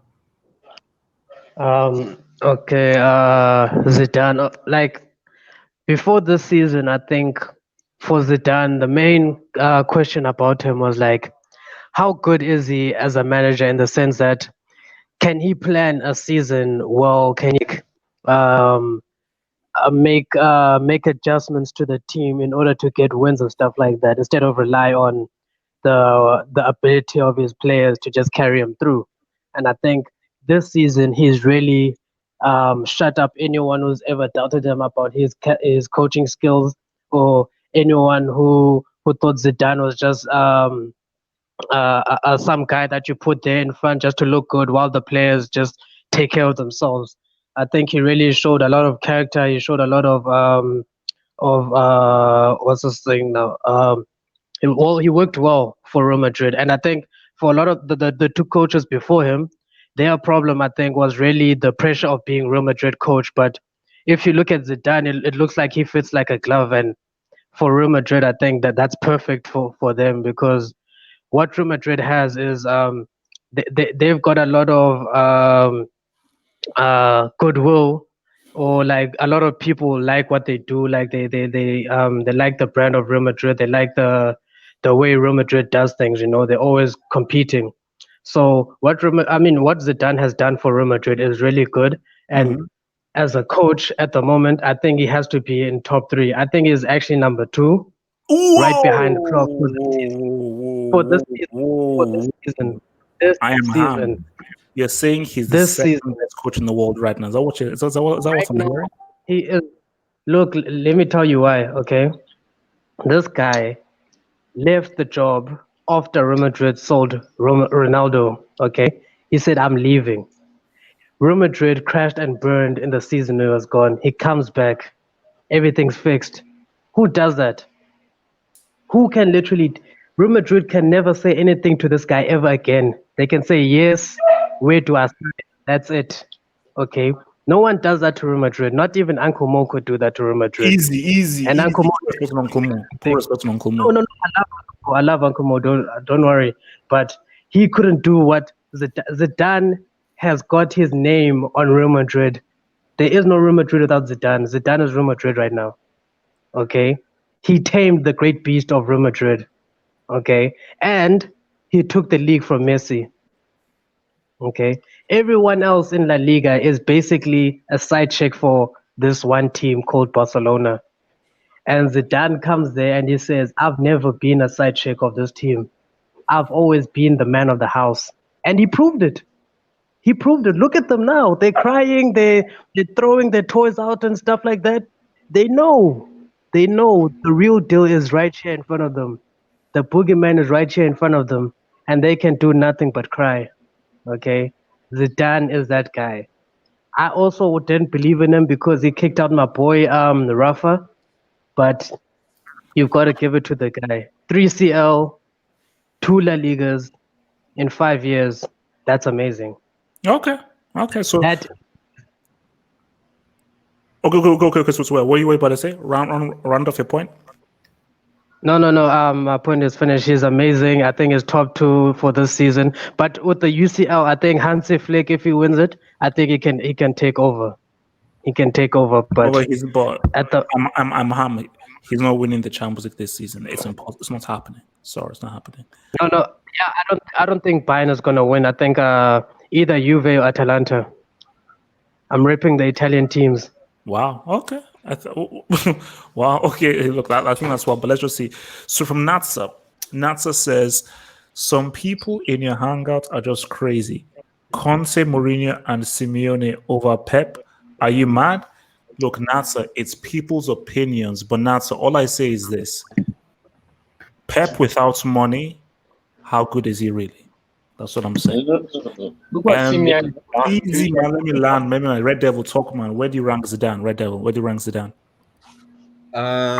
Obviously, this is just based on this current season right now. The Champions League is yet to finish yet. So, I think right now I would say 3rd. I think right now.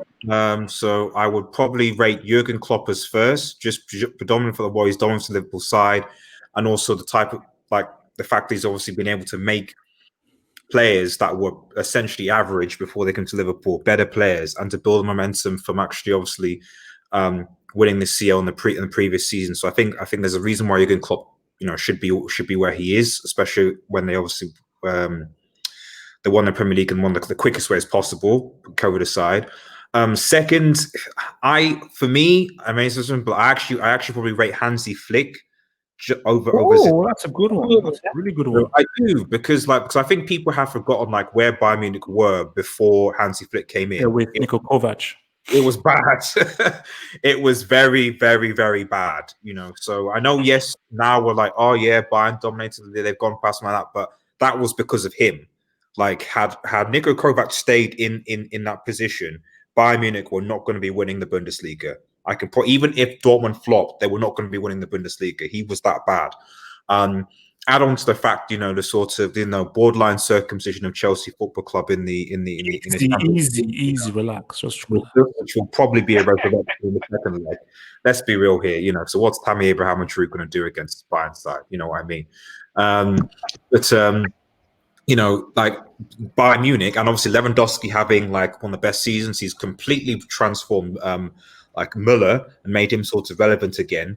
And obviously, if you add someone like Sané into the mix, if Niko Kovac wins the Champions League, then you know he's starting to be up there. But Zidane, credit to what obviously Zidane has done with Real Madrid, you know, especially obviously in the league title. Like the only reason why I would put Zidane as third is in part because of obviously what's happening in Europe, but I think also because how competitive really were this Barcelona side. You know, like, and it's not no disrespect to what Zidane did. I think Zidane did an amazing job, you know, especially motivating these players and everything. But this Barcelona side, arguably, is probably one of the least competitive Barcelona sides in recent league history. You know, their manager is questionable, as that Valverde, their previous manager, was questionable. At times, they look very incoherent, inconsistent. Messi performs, sometimes he doesn't. Most of their players are above the age of 30. They really need to change this. So, you know, if I almost think that if Zidane didn't win the Liga, you'd have to actually start questions about his management skills because Barcelona were there for the taking. But again, full credit to Zinedine Zidane. We'll see what happens in the CL as well, because I think, like I said beforehand, with City not really having a goal threat, Real Madrid do have a chance. And if he does go on to win the CL, he's got to end up being the best manager in the world. Surely, he's got to. He's no, but I don't think people understand. He's not winning the Champions League this season. It's impossible. It's not happening. let's look at next season. It's not happening. It's not happening. So people think, oh, so what? He's going to win the Champions League every season he manages? Heck no. Sorry. So let me just get this from your boy Natsa. So your boy Natsa says Pep has only had 2 bad seasons in his career, and he's finished second and third. He's top 2 most consistent managers in history, and that's a fact. And that's how in history. Oh wait. So Natsa, let me respond. So Natsa, he's an amazing coach, an amazing man, an amazing. But when we talk about management, I keep on saying Pep win something with Scunthorpe. Win something with Scunthorpe, then we can talk. By that I mean I need you to suffer. I need you to suffer. I need you to work on a budget. Has Pep ever worked on a budget? Has he ever worked with a mid-tier team? Has he ever really taken a team from obscurity to nothing with very little money to work with? So as a coach, he's great. As a manager, managing situations, man, he's a side chick. He couldn't win the Champions League with Bayern. Was that? He couldn't win the Champions League with Bayern Munich in 3 years. Yeah, he had 3 peak Bayern Munich, three chances he failed. We have to have. I mean, it's how good is Pep really? How good is Pep really? That's what. Send me, he flopped. Easy. I want to talk about Barcelona. Things are looking great, Barcelona. Now, the only Osasuna I recognize is a strip club where the woman easy, relax, chill. Can I talk about the only Osasuna I recognize is a strip club in Estonia where the woman grab you by the balls. So that's the only Osasuna I recognize. I don't recognize Osasuna as a football club. I don't. I simply don't. But Osasuna said what's up. A 10-man Osasuna said what's up. You know, they said what's up. There's a way to lose, but the way that Barcelona gave up their La Liga title was bad, and things look very, very hairy. Things look horrendous. So this is my question to you guys in the Netherlands. My question right now is: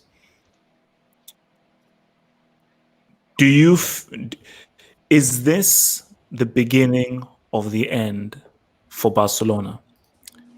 Or do you think that they can somehow rejig and come through? Or do you think that this loss is a changing of the guard, a shift in power, and the dominance of Barcelona as we know it with Messi has come to an end? Or do you think that Barca will be back, they'll get another great top player and they'll be successful again? Or are we seeing the continuous decline of Barcelona Football Club? Samuel? You know what? Yeah, this is very, very sad. and I saw this from a while ago. Now, with the whole thing about Messi, Messi is like one of those one of a kind players. So it's going to be very hard to get a player like that ever again, if you get what I'm saying. Yep. But boy, I am very scared for the future of Barcelona when this guy goes, because I don't even want to think about it right now, because they might become a mid-table team. I'm genuinely, it's not. No. I'm looking at it right now. Yeah. No. Listen, I'm looking at it right now. And the only reason why I'm saying this is because I've seen the way Liverpool have managed things when we were under decline. Barcelona are going in the same way. Their transfer policies, the way they get their managers, the team selection. When Messi goes, if you look at the defense, is the defense actually good? No, not at all. Their midfield is okay. Their attack relies on Messi. Suarez is aging. Who else? They got Griezmann. Oh, yeah, Griezmann. He's all right, to be honest. But I can see them. I can see them going down a very steep hill, and if they don't stop this from now, this is going to get very bad. Wow. Strong words. Strong words. Parsafad, do you agree with Samuel? Do you think that Barcelona are heading towards being a mid-table team and they're heading towards heading towards an exile? Parsafad. I mean, if you look at Barcelona right now, I mean, so relying on Messi, all the players are aging. I mean, it's not looking good. It's not looking good at all. And I'm looking at it right now. I mean, if Messi does eventually leave, these guys, I mean, who knows? They could end up being an AC Milan. They may end up being like that, to be honest with you. Because I'm looking at the guys they got. Everyone's over 30. Suarez is aging. Sideman, Griezmann. Midfielders, meh. Busquets is aging. Alba, PK. The defense, nah. I mean, and they have that guy. What's his name? Saint Etienne. What's his name? Setien? Whatever. I don't know that guy's name, innit? But it just doesn't look good for them. So you've got point, though. I think for point. You know. Wait. I mean, did you say Puig? He's okay. Yeah, I'm back, guys. I'm back. Look, my friend, is this the end of Barcelona? Yes or no? Is this the end of Barcelona? Yes or no?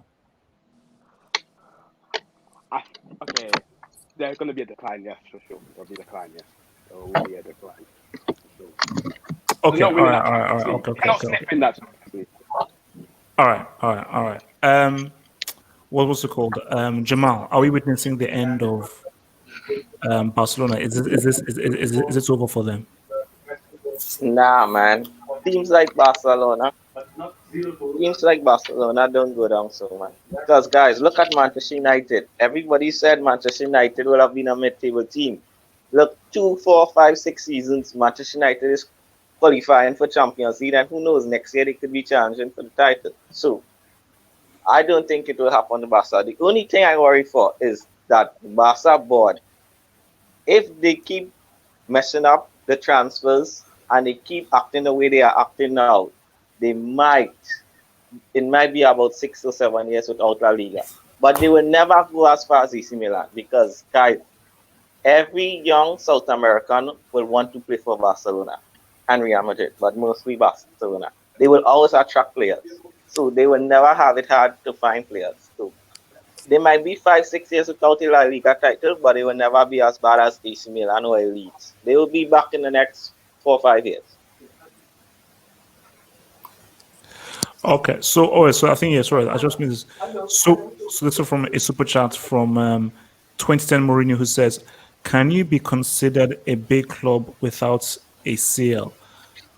No, you can't. CL defines how big of a club you can be. Yes. Easy, So easy, Arsenal easy, are not a easy. big Relax, chill, chill, chill. From Gatlock who says HH spreading new content crack, attracting everyone. Of course, man, this content crack is very addictive. From Liam Mitch Swap. Aubameyang is being left for dead by Vardy this season. Yeah, no. Vardy has been quality, Yeah. but will all those goals lead to Champions League qualification? That's going to be very key. What's it called? LB Barcelona, man. Is this the end for Barca?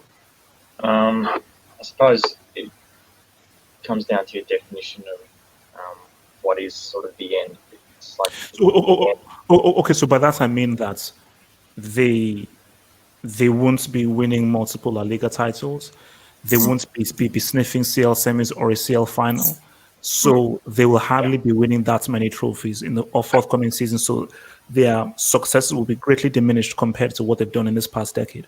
Yeah, in terms of the Champions League, I think they were finished with this current group of players 3-4 seasons ago. They haven't made a semi-final or gone past the quarterfinals since the year they won it. I think they've only reached the quarterfinals since 2015 after they won the Champions League. So I think they're finished when it comes to the Champions League with this current group of players. They're going to need a whole sort of refurb.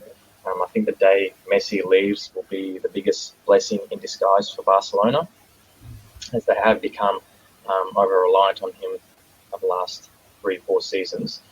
But the thing is, I don't think we're ever going to see that happening, at least anytime soon. Barcelona too scared to let him go after what he's done for the club, and understandably so. He's their best player, one of the best players going around.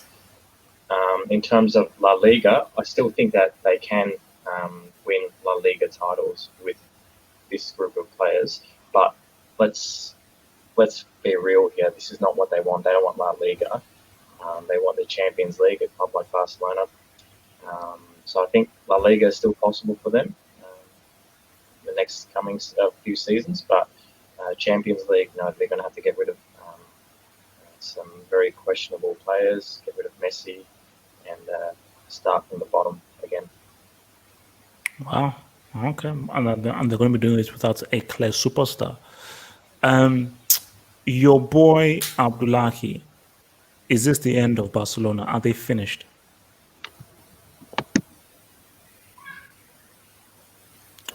Abdullahi, is your mic working, bro? Plastic fan is Yes. Barcelona have about to been finish. Barcelona have been on the decline since 2016, but I think that like season as in each season passes, they're getting even worse and worse, and I won't be surprised if Napoli knocks them out in the second leg. Easy, relax. Messi said it. Relax. Yeah, it's true. Relax. He said it. Okay. Right. Yeah, and if Messi leaves Barcelona, Barcelona will be a mid-table club. That is, I know that for a fact. So, yeah, like this team is heavily relying on Messi, and like you can't rely that much on one player. Like, let's see Barcelona in their glory years during the Pep Guardiola era. Messi was given a specific role. Like he wasn't given much responsibilities because there are other persons So helping him you out. think he's having to do too much in the team? Yes. He is the one who's creating chances. He's the one who's scoring the goals. He's the one who's making key passes. Like, who's there to assist him? Like, he hasn't found a player on his wavelength so that he can link up with. So that's why getting Neymar is very crucial and extremely vital for Barcelona. But I don't think Neymar would want to come back because the way he left Barcelona, he wasn't in good terms with them.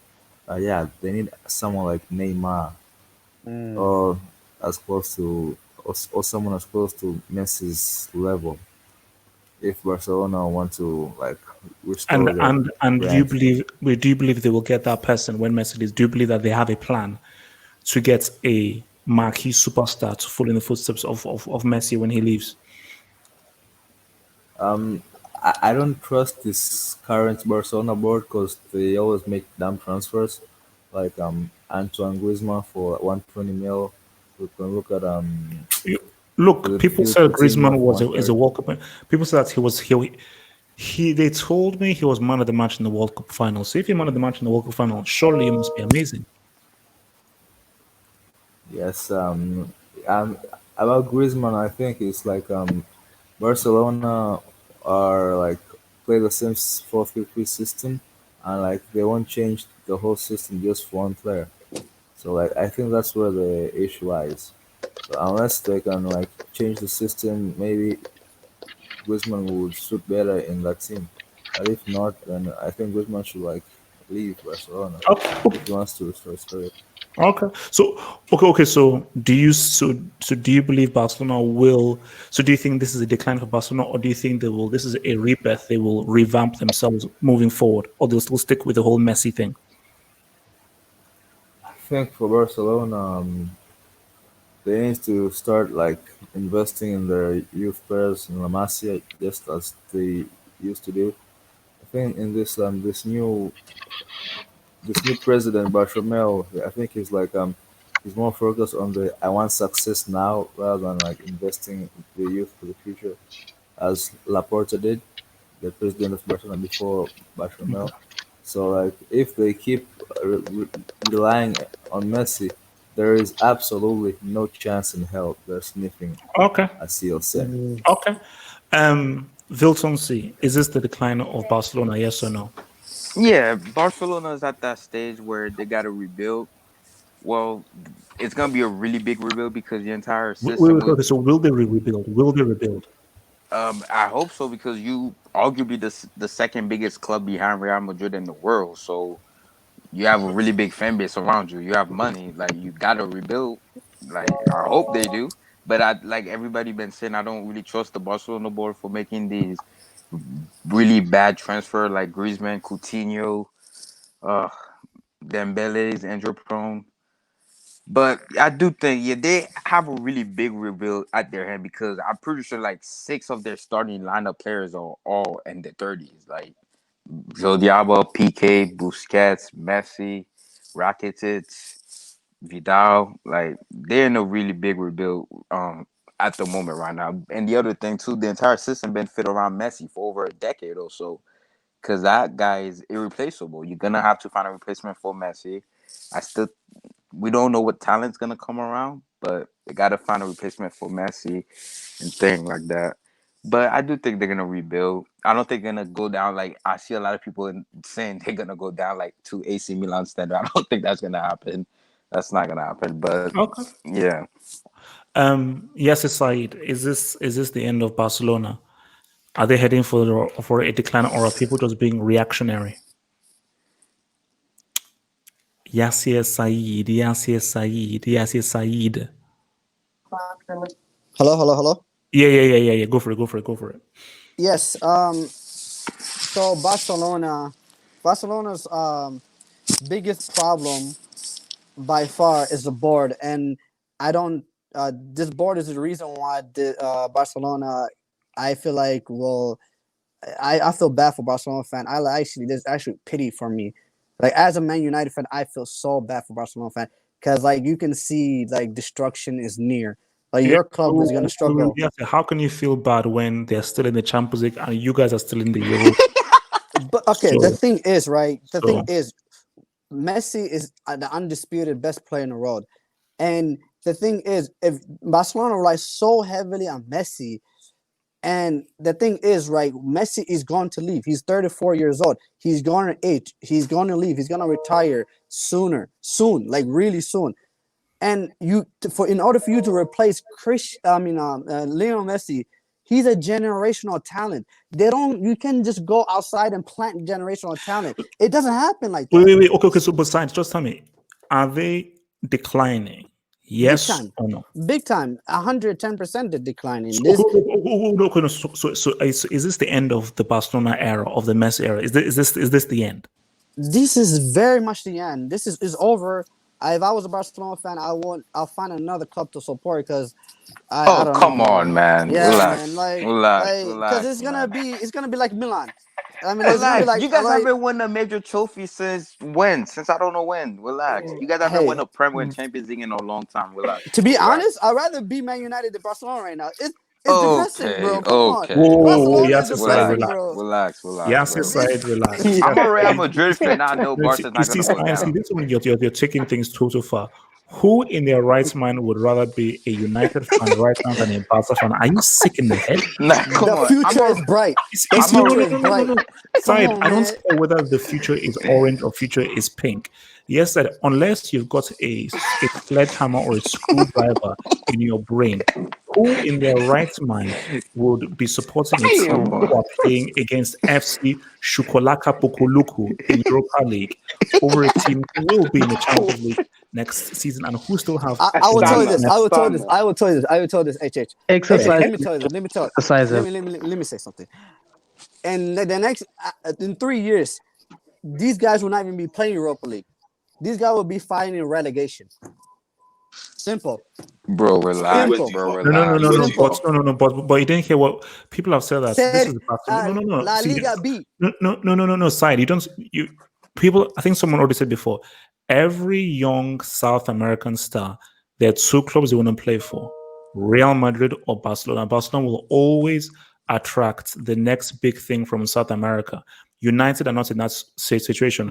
No up-and-coming South American star yearns to play for Man United. They yearn to play That's for true. either Real Madrid or Barcelona. So That is Barcelona will true. always HH. attract talent. But you know what I say about that, right? Right now, if you're a Brazilian star or you're a South American star, and you look at those two teams, you rather go to Real Madrid, and that's the thing. Real Madrid will get the best players, and Barcelona won't. If I was a star and I have to choose between Real Madrid and Barcelona right now, I am 100% going to Real Madrid, and that's the fear that Barcelona fans should have. That all the great players are gonna go to Real Madrid and not Barcelona. No. But side, not necessarily because there will still be some people that say, "Oh, you know what? I want to follow in the footsteps of Dino, the Yeah, footsteps of nasty. Ronaldo, footsteps of Neymar, footsteps of Messi," because Barcelona just have that history with Brazilians and Argentines. So they will We say, talk "Oh about no, history now. because the Are we shirts talking about mean history right something." now? No. Are we talking about history right It's now? Come on, facts, man. Manchester It's City has facts. no history. Manchester It's City has no history, facts, yet they man. get a lot of good players. Come on, man. Chelsea has no history, yet they get a lot of good players. Come on, But man. just because Let's be real. you have all the stars, like look at Real Madrid, look at us. During the 2000, we had the Galactico era. We didn't win no Champions League. Just doesn't mean because you had all those stars, that doesn't mean you're gonna win. But I'm just saying, like, Milan had everybody went to. Did we forget AC Milan? Did we forget that all the That's just legends that financial played for that problem. team? That's just No. financial. Barca's not gonna get into Barca doesn't financial have a financial problem. problem. They Right just now took out they a do, loan. They but they're literally not just gonna took out go a into loan. AC Milan standard, man. Come on, man. Relax. Bro, did you Relax. not read about Barcelona and the Catalonia Bro, newspaper? no, These no, guys no. are Side broke. people would They still have go to no money. Barcelona for no money. People would still they would Oh, take a wage cut because of the shirts no. means something. No. The shirts holds a lot of weight in South America. It always will. It always will. It We And their will always will. see. academy is brilliant. We'll see. Can I talk about Zidane a little No. bit because I didn't get No, a no, no, chance no, no, to. no, no, Please. no, no, no, no, no. We have to move on. But maybe after we have to move on. I am Ham. Is this the end of Barcelona? Is this finished? Is this over? No, HH, you know what I said about Barcelona. I said it to you before. You either sell Messi or you make him player manager. You know how it is. I mean, Excuse me? right now, Whoa. Hold up. You see, I am Ham. You can't say this. You can't say because first of all, I'm Ham. You've said about 3 or 4 crazy statements already in this hangout that I need to reassess. So, Ham, let me understand what you're saying. So you're saying that either they sell Lionel Messi or they make him player manager. So, let me just respond to those two things right now. First off, does Messi look like he understands what 4-4-2 or 4-2-3-1 means? I don't think he does. Second thing, HH. let me land there. Let me land. So the second thing is this. Why would Barcelona sell Messi right now? Because are you telling me that Barcelona should take the pitch with a front line of Braithwaite, Puig, Griezmann, and Cannibal? Are you sick? Respond to these accusations. Quick, HH, innit? HH, do you know anything about the De Jong feints? Okay, those De Jong feints were crazy, man. They kicked Real Madrid out of the UCL last year. Remember that? Okay. Who? Barcelona has good players. Okay, but the problem with Barcelona is that the players don't want to take responsibility for anything that happens on the pitch. Basically, they want to blame the coach. They want to blame everybody. They want Messi to be the best player in the world every single match. You know, like no one's taking responsibility in this team, right? And Barcelona has got a really big problem where they've got a small club mentality. They keep on following the examples of Real Madrid and trying to like become the new Galacticos and doing things like this. Okay, Real Madrid can do that because they've got their name. They've got their money. You know, they've always been the richest club in football, and they'll always be the richest club in football. It's not going to change.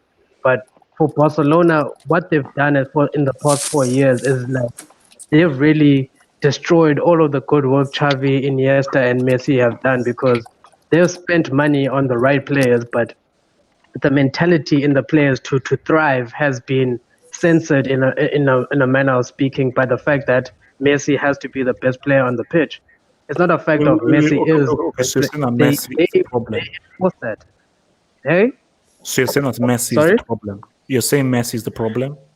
Messi isn't the problem. It's just that the halo that they have around Messi is the problem. They think Messi is God, basically. He can snap his finger and things can happen. That's you know, the they think that between Real Madrid and Barcelona. Messi scored from open goal since the restart. He's been scoring free kicks and penalties. Okay, this has been going on for a long time, and no one talks about it. They say, "Oh, Messi scored so many goals. Messi the highest goals." But if you're the only one scoring in your team, then there's a problem. Okay, it's not about how many goals Messi scores. It's about how well the team plays. The team has to be able to beat whatever competition comes in front of them. And if you're gonna tell me, that's the difference between Madrid and Barca. Madrid has never relied like on one superstar to do everything. They're always at a stall. Like when Cristiano Ronaldo left, everybody thought we're gonna be trash, we're gonna be garbage, we're never winning La Liga ever again. And look what happened. 36 La Liga titles to 26. Wow, that's you guys won 4 Champions League with him. We are gonna win Champions League Okay. So Anham, what are you saying Barcelona should do moving forward? Are you saying that they sell Messi, they make him a player manager? What if you were Bartomeu, what should they do? The most exciting thing that Barcelona could do to restore all of the fans' faith and get like a good spirit running through the team is to make Messi player manager. If they sack Setien right now and they say Messi is the best going to this everyone's going to be looking at that like, Messi does not look like a manager, man. If Messi one match, wait, if Messi wins one match as player manager, one match against Napoli, against Gattuso, who's basically a player manager himself, a fat player manager who can't kick a ball but still a player manager. Okay. Wait,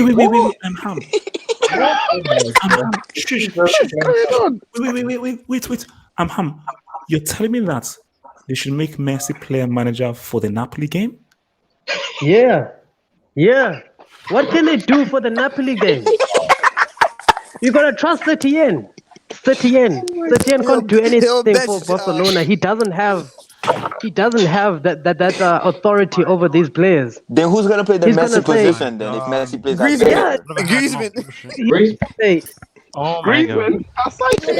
Nah, Griezmann can't do it. Braithwaite. Griezmann can't do what Messi does. Messi will bench Griezmann. Braithwaite. Messi won't bench Griezmann, man. He needs Griezmann. No, Griezmann will beat Bale, bro. Bale, he'll just sit in the stands, bro. He's gonna go to sleep. He will never play. HH has gone. The reason Griezmann isn't performing is his performance because Messi has to be the one that everything goes through. It's a fact. Nah. Coutinho. So Coutinho, when he was good. Coutinho's on loan to Bayern. Coutinho's not gonna help them against No, Napoli. the first season he went to Barcelona, he was doing well. Okay. And then after that, when people saw how good he was, people started putting pressure on him. And then suddenly, he's not good enough to do anything anymore because they want to put him as a winger. Like Griezmann this guy will be is playing golf, man. That's what he would be playing. He will not be playing football. Come on, guys. Messi, If player, Messi's playing manager. manager, Okay, no. I think this How do you hangout has peaked. I think it's peaked. I think this hangout has it's peaked. So I mean, I have to congratulate you for making this hangout peak. Man. Thank you. Natsa, do you agree that Messi should be made player manager ahead of Barcelona's biggest game of the season? Hell no. I don't know what that guy is talking about, but Messi should not come any close to coaching a team whilst playing.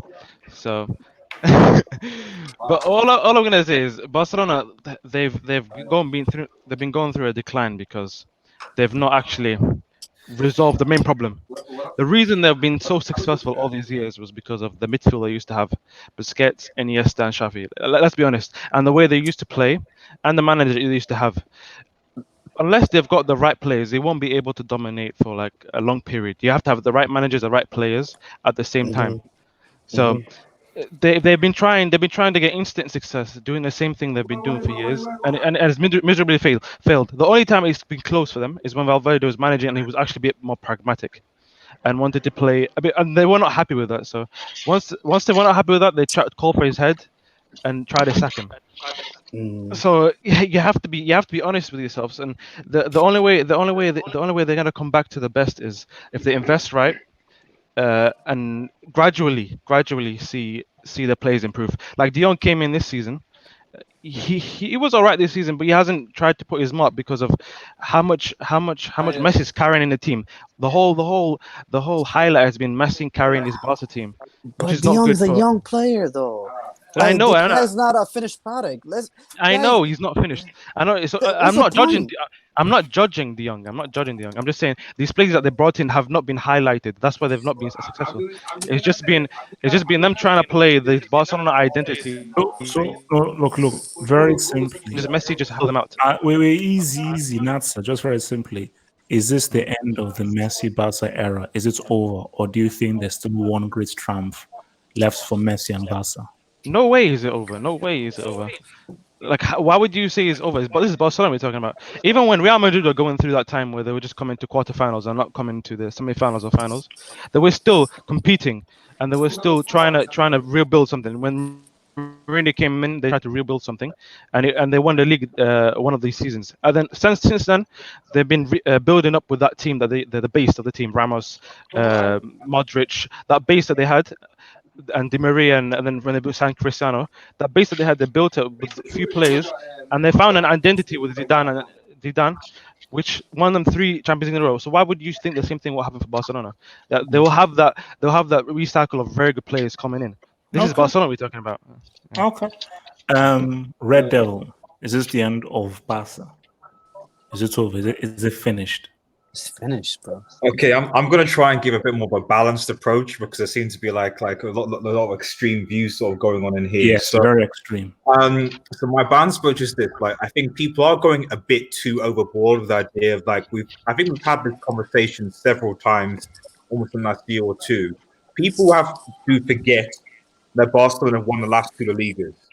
So suddenly now that Real Madrid have won the Liga and goodness knows how long, it's like it's the end of Barcelona. Like, so let's just put that into perspective. Yes, I accept that the Champions League, obviously, efforts have not been great as of recent years, but I don't think, given what squad of Barcelona have, that we're going to see this sort of mid-table stuff or something. You know, yes, okay, they're second, but at the end of the day, they're still 10 points ahead of I think Atletico Madrid, and they're still 22 points ahead of whoever's in 5th place.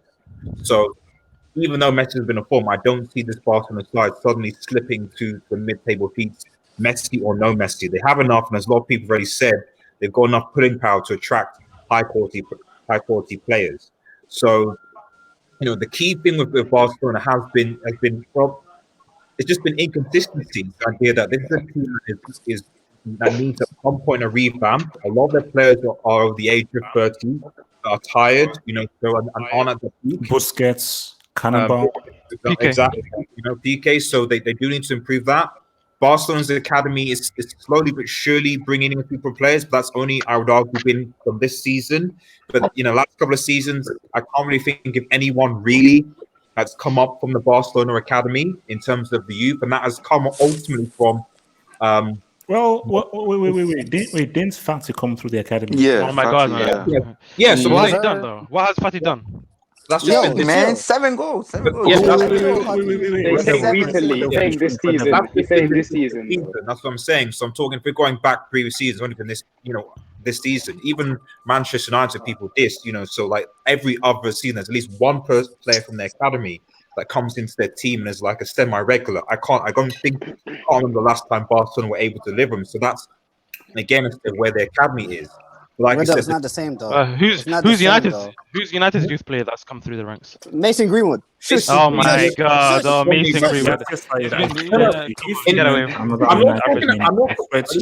This isn't talking about a quality thing. This is just about actually just the concept of bringing through academy players into your main team. Greenwood. Yes, you look at Manchester United. Every other year, there's always at least one player, whether it's Rashford, McTominay, Greenwood, whatever. There's somebody. Barcelona, they haven't had that consistently anyway. But the thing with Barcelona, obviously, was that managerial change hasn't helped. I don't think, in terms of bringing that consistency. Messi obviously has been honest in saying the reality is that Barcelona's inconsistency is being honest that they don't think they'll be prepared for the Napoli game. So it's clear that the Barcelona players know they don't feel like they have the quality, or not confident enough to succeed in the Champions League. That is evident. But that doesn't mean that they're suddenly going to be this sort of mid-table, fallen sort of side. What they need is from top to bottom. I think the thing that, yeah. What if Messi leaves and the team just stays as is? It doesn't. But so this is what I'm saying. It's not even just about like Messi. Like it's like with any player or any team. Like when a good example is when Cristiano Ronaldo left Manchester United. The board of Manchester United, despite the money, I think it was the world record at the time, we signed, I think, Nani and Michael Owen. Now, those two players could not replace what Cristiano Ronaldo brought to Manchester United.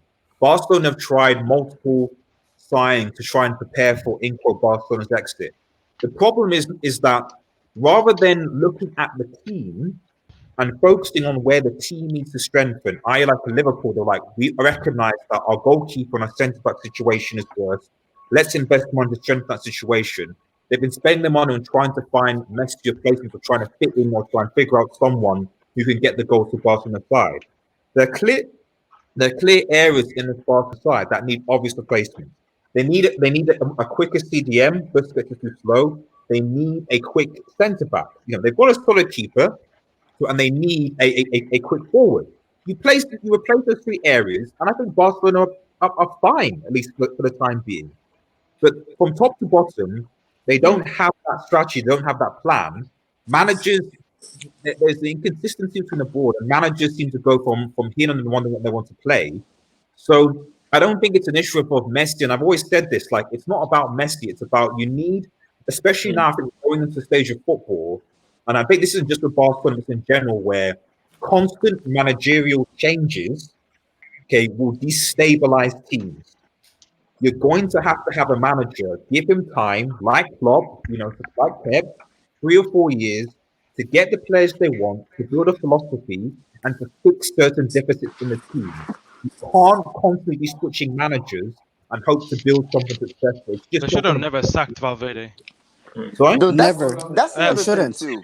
They That football Barcelona plays. In the first place.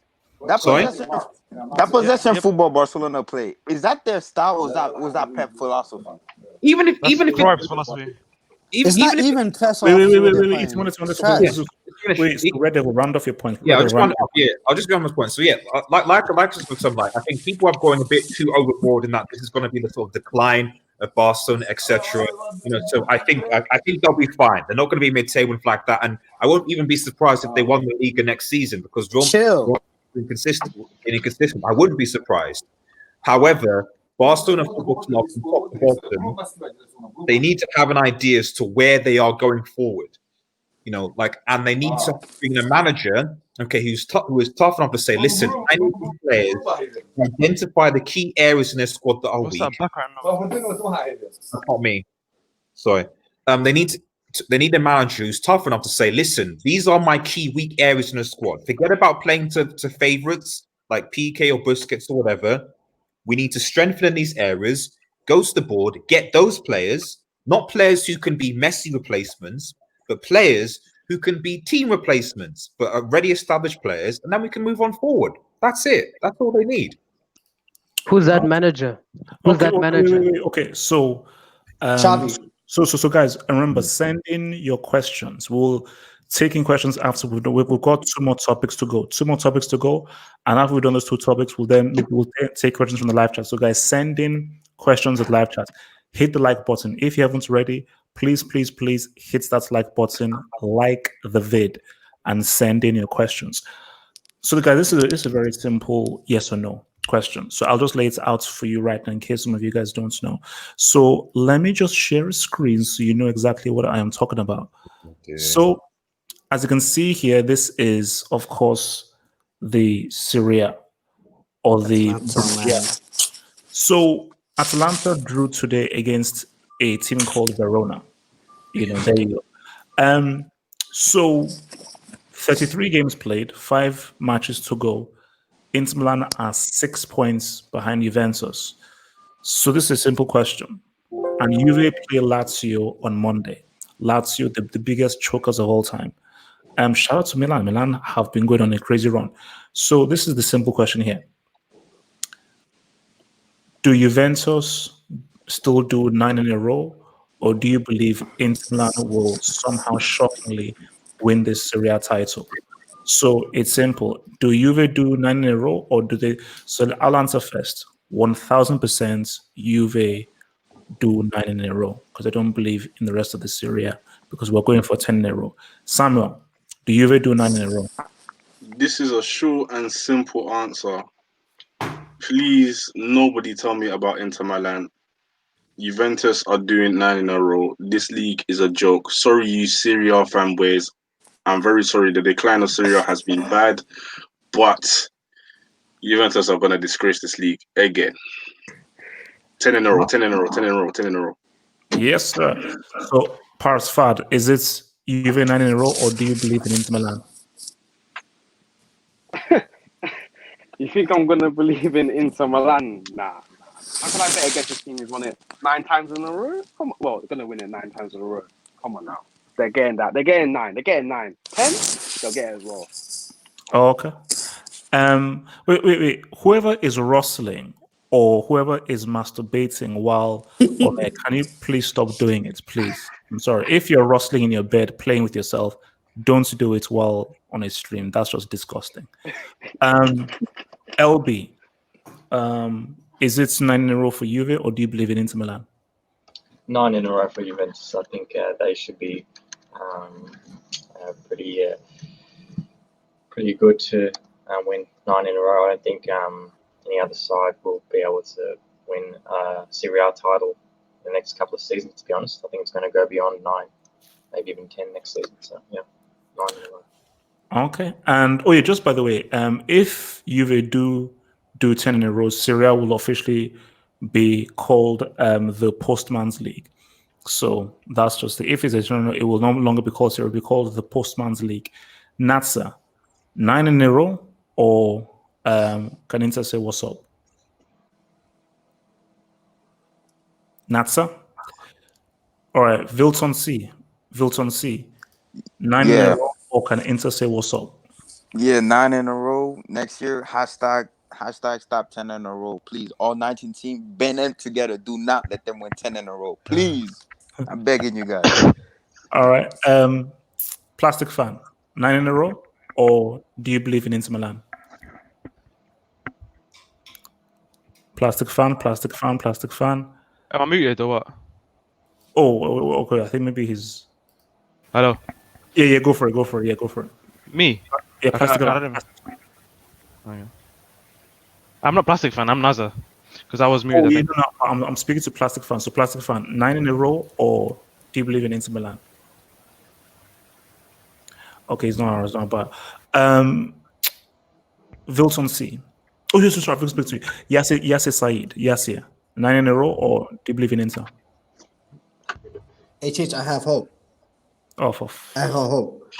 This always has to be one. I do. Oh, goodness sake, man. Well, Really? I do not have do drugs hope. on this live stream. We don't recommend drugs, crack, none of that. Why there's always that LSD, one man. person who just ruins the flow. Everything is flowing well. Everyone gets the product. There's always one person. You're ruining it. HH, I have hope, man. What No. can I say? No. Let me talk first, and I'll leave it aside.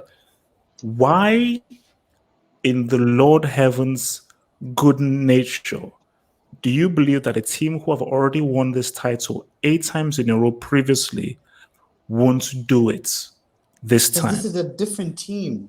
That's why. This is a completely different team, and I have hope. Bro, they've been playing bad all year. Bro. Come on now. Calm down. Said, in case you don't know, have hope is an ironic term. It's not supposed to be. So. Okay, fine, guys. Like, I mean, I'm trying to be positive. Come on. I have hope for the Serie A. I have hope for Inter Milan. Come on. Like, we can't give up in this league. We can't. We cannot give up, guys. Yes, you can. No. Too much history in this league. I want the Serie A back. I want it back. But Said, don't you realize that Juve have won this title 8 times in a row? Does that mean anything to you? It doesn't. So you know, 8 is consecutive, one after the other, every single year.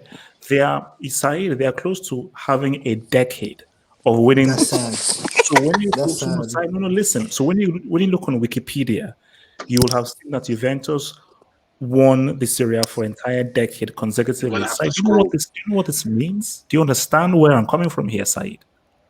I do, HH, but I still believe. You always have to have hope. You know, you have to. HH, you must move forward. I have to believe that Inter Milan can say what's up. I have to. You've been playing bad all year. No. Fair enough. Okay, so place. you believe that in this. Okay, that's fine. I'm not going to say anything against you. I am Ham. Do you have the same faith that Said has? Do you have faith that Inter can do it, or do you believe Juve will do 9 in a row and potentially 10 in a row? 9 in a row. 9 in a row is coming without a doubt, man. 9 in a row is coming. I think Ronaldo's done his stuff, man. I don't think there's a reason why they should not get it over and done with. Too easy. Serie A is too easy.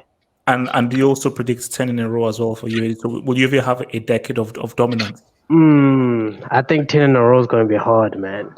I think it's going to be hard because, like, we need to see what Inter does. We need to see. I think AC Milan next year could be coming up. It might say something. I think Napoli is gonna get strong. I think Gattuso wants to get like his own players in there. He wants to do his own thing, and I think they've got a good setup if Koulibaly stays. I think 10 might be the hardest one that they've had in a long time, but I still think 10 is also possible, very possible, very likely. But we are saying definitely 9 in a row. Definitely 9 in a row. Okay. And Xavi is crap. Xavi can't be coach of anything. Chill. Come on, bro. Okay. That's a legend. Come on, bro. Easy. We're not going in there. But you know, this is funny. See, even if they're not just them sponsor, I am tempted to call it Uber Eats 2.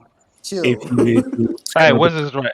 The name Uber Eats. So I'm tempted to call it Uber Eats 2. So where is it? That's a good shout, man. I might call it Uber Eats 2. Nah, you might as well call it the Domio League.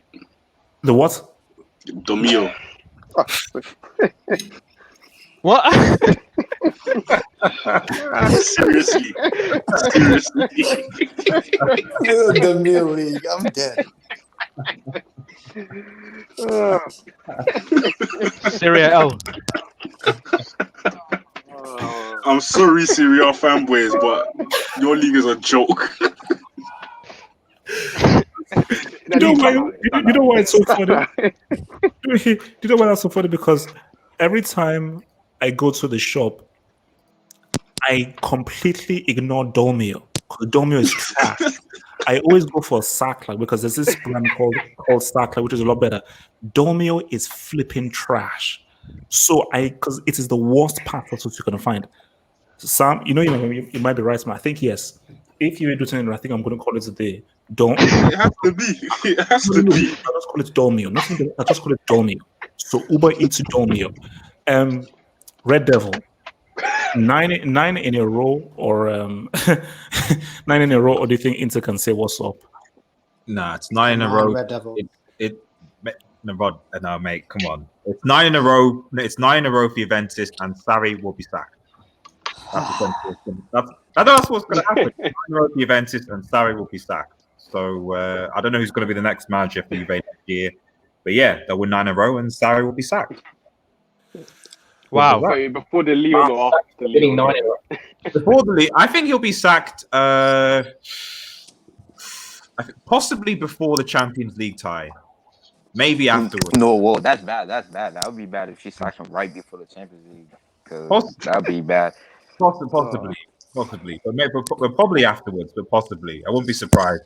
Because they've been playing so bad in the Serie A, they're still in first place somehow. Wait, when Zidane won that Champions League, when did Ancelotti get sacked? Did he get sacked right in the middle of the league? No, beginning of the year, because there's Rafa Benitez. Rafa got sacked, isn't it? Before we turn it over to some questions, our final topic. Again, all I want is a scoreline. So Chelsea against United, FA Cup semi. All I want is a clear, simple scoreline. Samuel, what is the scoreline going to be? And let me just before you guys answer, let me just say this. Lampard, I triple dare you to lose to Smeagol 4 times in the same season. That's my manager, chill. That's my manager, chill. Simon, I've got the mic now. When you have the mic, you have the mic. I've got the mic now.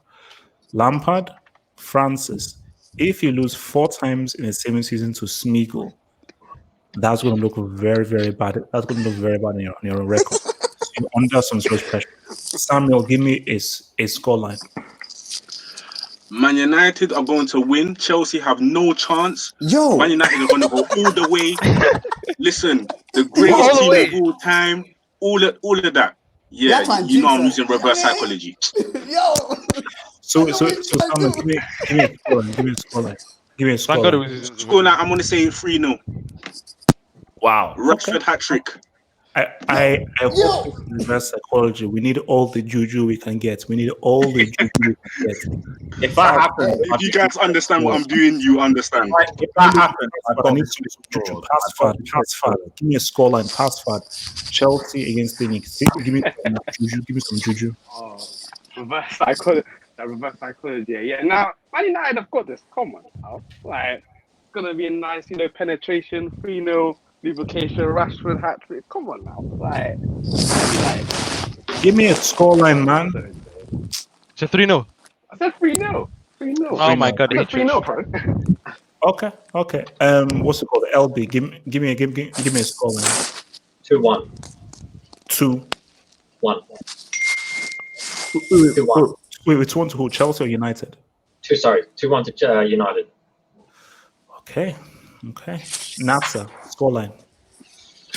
Okay, H, I'm gonna look you right in the eye, okay? Okay. United are winning 3-0.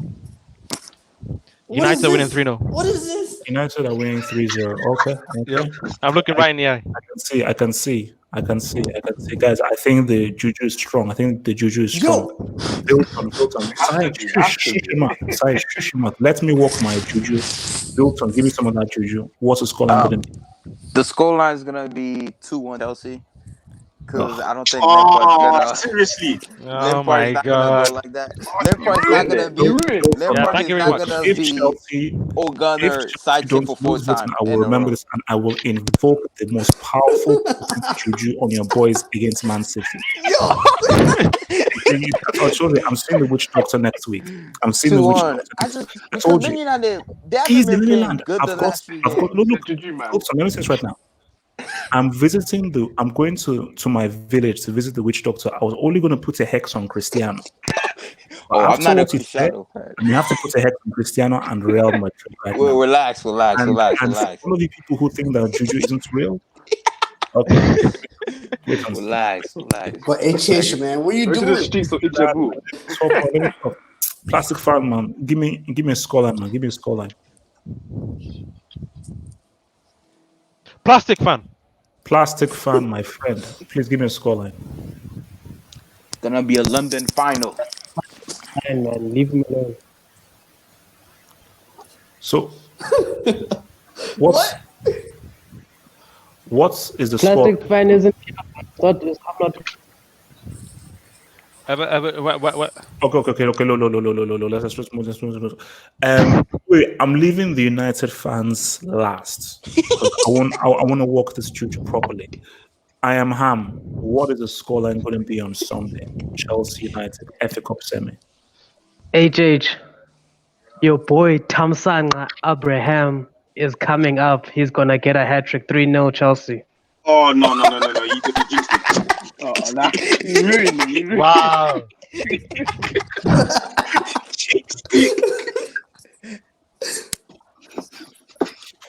Tamsang That's just the most demonic laugh I've heard in my life. Abraham. Hey, what's up, Yo. guys? I think him and Barkley are He's gone, and he's gone. what they can do. But don't be surprised if Chelsea actually beat Manchester United, though. Oh, don't say that, please. Nah. We need the Juju. It's gonna be a Wait, he's taking his glasses off. He's taking his glasses off. Oh no! It's gonna be a London final, guys. It's gonna be a London final. Listen, everybody in the hangout, it's serious. let's say Man United win, please. Just like Man AJ, City. Man City were favourites today. What happened today? I am Ham. Explain to me that prediction. HH, who's the breakout star of the season? Yeah, this guy's trolling. He's It's trolling. Tammy Abraham. He's gonna do it. This is his chance to finally show the world that Werner isn't gonna take his place.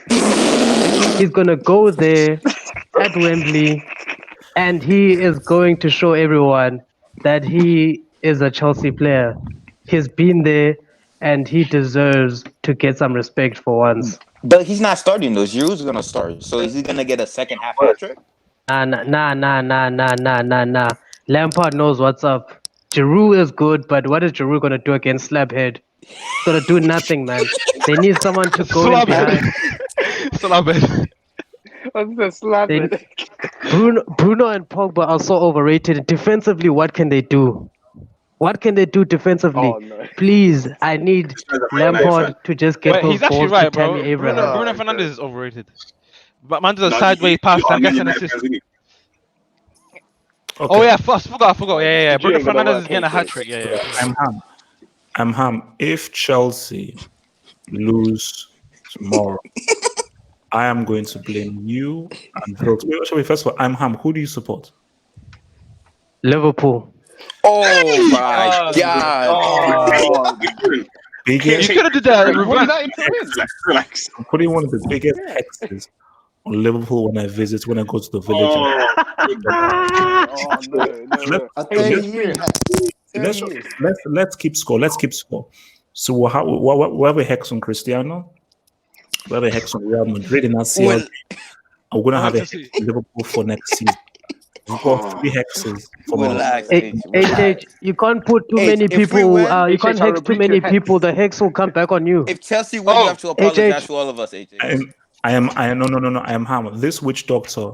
HH, is I a repeat very your special hex. witch No. doctor. HH, I'm from Africa, I'm bro. Ham. That's what happens. I'm Ham. I won. If you curse too many people, it don't work. A hex on your team. I'm putting a hex on your team. If Chelsea win, apologize. HH. Wait, what? So they already put a hex on my team. We like for 30 years we haven't won anything. They already did it, and Van Dijk didn't win the Ballon d'Or because there's a hex on Liverpool. Even though we both know, everyone knows that Van Dijk is the best player in the world for 2 years running. Okay. Hammer. Why can't I put a new hex on Liverpool? No. Because if you put too many hexes on people, it comes back on you. That's how it goes. No, it won't. Trust me, because this. Can we put our attention to Man United? Liverpool Can we just read that? South African juju. I'm talking about regular juju. Yeah. This is special juju. This is special potent juju. From Nigeria. I've paid a lot of money for. Nigeria. Now we got Gallo, bro. Come on, man. Trust, I told you. We See, got when you Juju on our side. when you see Salah missing open goals next season, then you'll understand the power Oh, of no. juju. I repeat Damn. it. I repeat it. Wait, man, let Gatland me used go. the Nigerian. Wait, side. Yeah. What's the score I going to think be? Mane already put Juju I on refuse. Salah. HH. Easy. HH, I refuse. This game means way too much, man. I'm not gonna make no predictions. All I'm gonna say. No. Side. I No, want make a to prediction. No. Side. No, side. Wow. No. Trying to be safe. He's trying to be safe. Chicken. Okay. I'll say it's gonna be 0-0. It's gonna go to extra time, and then it's gonna go to penalties. And who wins on penalties? That is creepy. That is creepy, I see it, because I've just done a FIFA simulation of that, and that is exactly what happened. It went extra time, and then it went to penalties, and United lost on penalties 4-2. Daniel James should missed out. Juju. Yes. Hey. That is so creepy. Don't do that. You just think the FIFA simulation right now, and that is literally what happened. Juju is real. Juju is real. I thought she was real. Oh my god, bro! If we lose this game, I can't handle it, guys. I cannot handle. I cannot handle it. I won't talk to you for a whole week. I won't. No, you have to come up on this hangout. You have to come back. But you come on the hangout like a big man. The thing is this. Look, this is the reality here, man. Side, I just need a prediction from you because this is part of my narrative. I need you to make a prediction. So your prediction is a United win. How much do United win by? 1-0. United win 1-0. Thank you. Harry McGuire header. Thank you. No. This is part of my juju narrative. United win 1-0 from side. Red Devils to the watches line going to be. I mean, obviously, as you guys said, literally as everyone's speaking, I was watching a simulation on FIFA. It was 0-0 after extra time, and then United lost on penalties, and Daniel James and Rashford penalties, which is like, so I've actually gone down and simulating again, except I'm doing it at Wembley and made a few changes to the team, so we'll see what happens. But after the Arsenal result, I'm not as confident. I don't know what it is. I think the thing is, what I would say though is that it would depend on whether Solskjaer makes wholesale changes. He will. What? He will, guarantee.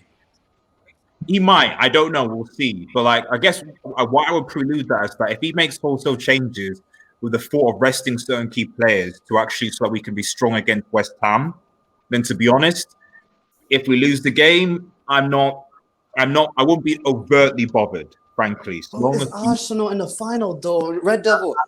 mate. 12. Mate. Top four, getting top four for me, Champions League is much, much more important than the FA Cup. That's true. Wow. Like, but it we is. can do both, though. It is. But we can do both, though. We can. That's loser mentality, man. That's loser mentality. Small club mentality, bro. I don't care. I Trophies mean more than top four. I don't care. I want to be. You gotta win all the trophy that you can win, man. Chill. Win everything that you Oh, can. how Man United have fallen. Why are you Liverpool fans? Wow. Yo, Wow, Red Devil. Wow, Red Devil. Wait. Down. Wait. Red Devil. I need a score. Red Devil. I When need was a last time they score. won the FA Cup, man? Jeez. Anyway, Red Devil. I need a scoreline from you. I'm gonna ignore the FIFA simulation. You lost again. Yep. I'm gonna ignore the FIFA. I'm gonna ignore the FIFA. Please, be right. I swear to God, if Chelsea lose, I'm never ever buying another FIFA game for the rest of my life. I really don't. Never buying a game. I'm gonna get Pez. Pez is a better game. Scoreline 2-1 to Manchester United. Wonderful. Juju narrative. Good. Okay, guys, we're gonna thank your questions. We're gonna take about another 10-15 minutes of questions before we get out of here. So, from the Sunday man, Muntaha. So Muntaha says, RDS, obviously Red Devil Studio. How seriously should we take Hansi Flick's achievements of winning Bundesliga? Because they were sixth last season and won the league regardless of being crap. Not close to Zizou's this season achievement. True. Beautiful. Nah, come on. Like I saw Bayern Munich play with Niko Kovac there, like, and I've got no shot of doubt that if Niko Kovac remained at Bayern Munich, you sure? I'm fairly sure. Yeah, I'm fairly sure. Yeah, like I think people need to go back and actually watch Niko Kovac and Bayern Munich and see like the sorry state of Bayern Munich at the time. I do think 8 in a row. Sorry, 8 in a row? Question mark? Right? Yeah. I think that. Bayern Munich. Yeah, no. What I'm trying to say, like, is that like it's not like this Barcelona side was some sort of competitive. They were particularly competitive. Like there was no inconsistent. So like I don't think you can like dismiss what Hansi Flick did with a Bayern side that frankly were being outplayed by Dortmund and the like. That said, I would say that let's see what happens in the CL. Let's see what happens in the Champions League. So if Real Madrid can overcome Manchester City. No. But do you think that what he's done, and I think this is even maybe a larger question, do you think what Hansi Flick has done this season, they now deserve to be put as one of the favorites for the Champions League? Because of course. I don't get how people like. How are you comparing Dortmund, Leipzig, Schalke to potentially Barcelona, potentially Man City, Juventus, PSG, or Atletico? But I'm looking specifically at the Bayern Munich side. Like you look at how Lewandowski, the likes and Müller, like and in the midfield, the whole team are playing right now. They're like playing a lot better than they did under Niko Kovac, and clearly there's a clear chemistry in that side. Obviously, we saw how they took apart. You know, like, has everyone forgotten Semi's minimum already? Has everyone forgotten Semi's minimum already? Semi's what? Munich, that was what was going to happen, and Bayern Munich said, "What?" What are you on about, man? Like you were supposed to be in a semi-final, HH. You see, Red Devil. That was how he flipped that. What are you on about? That was what was going to happen.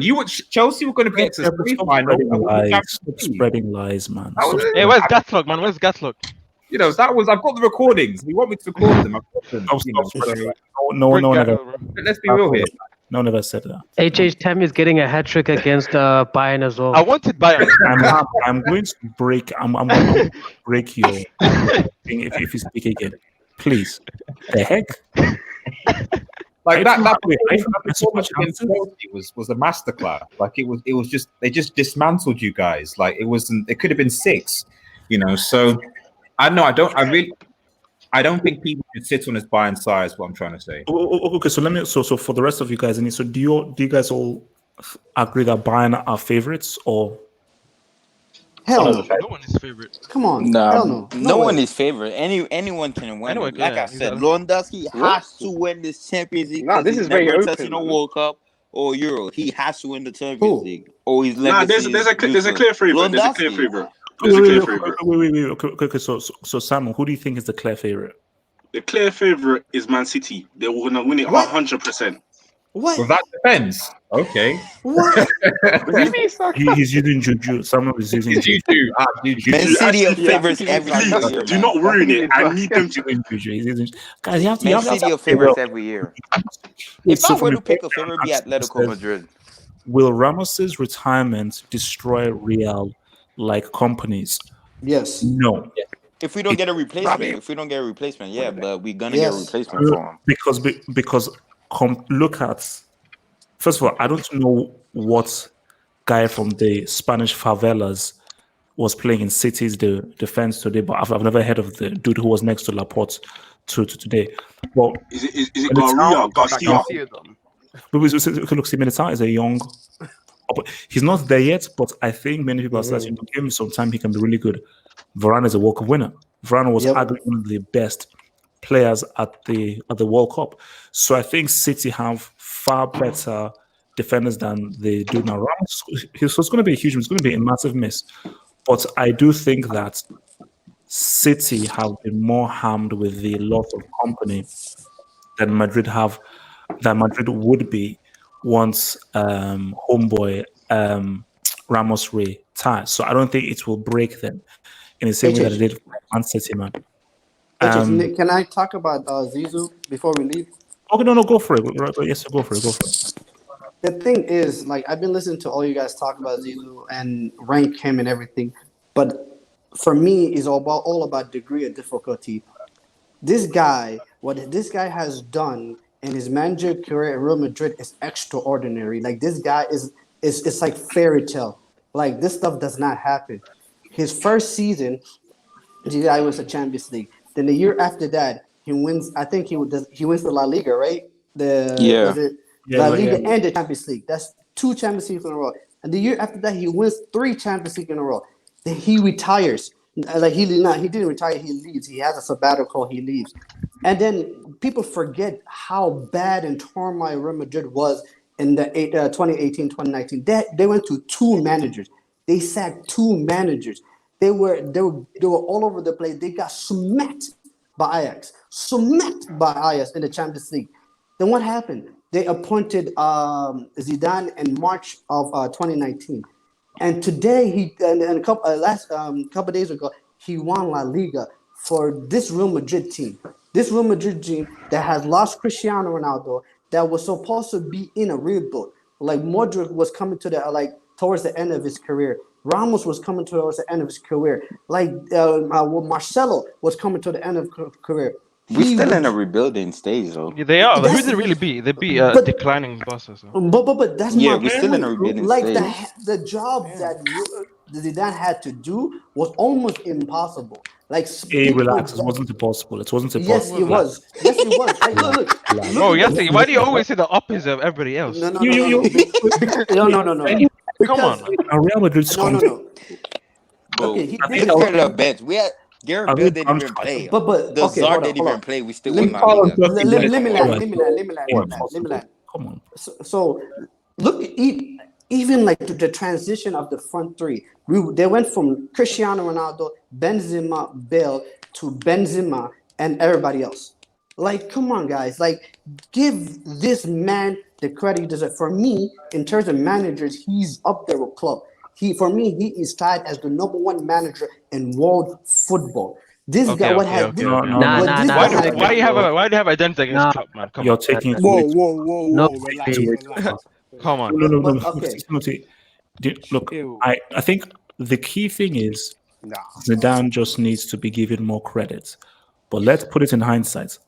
Not taking anything away from his La Liga, this is the worst Barcelona side I've ever seen since the Messi.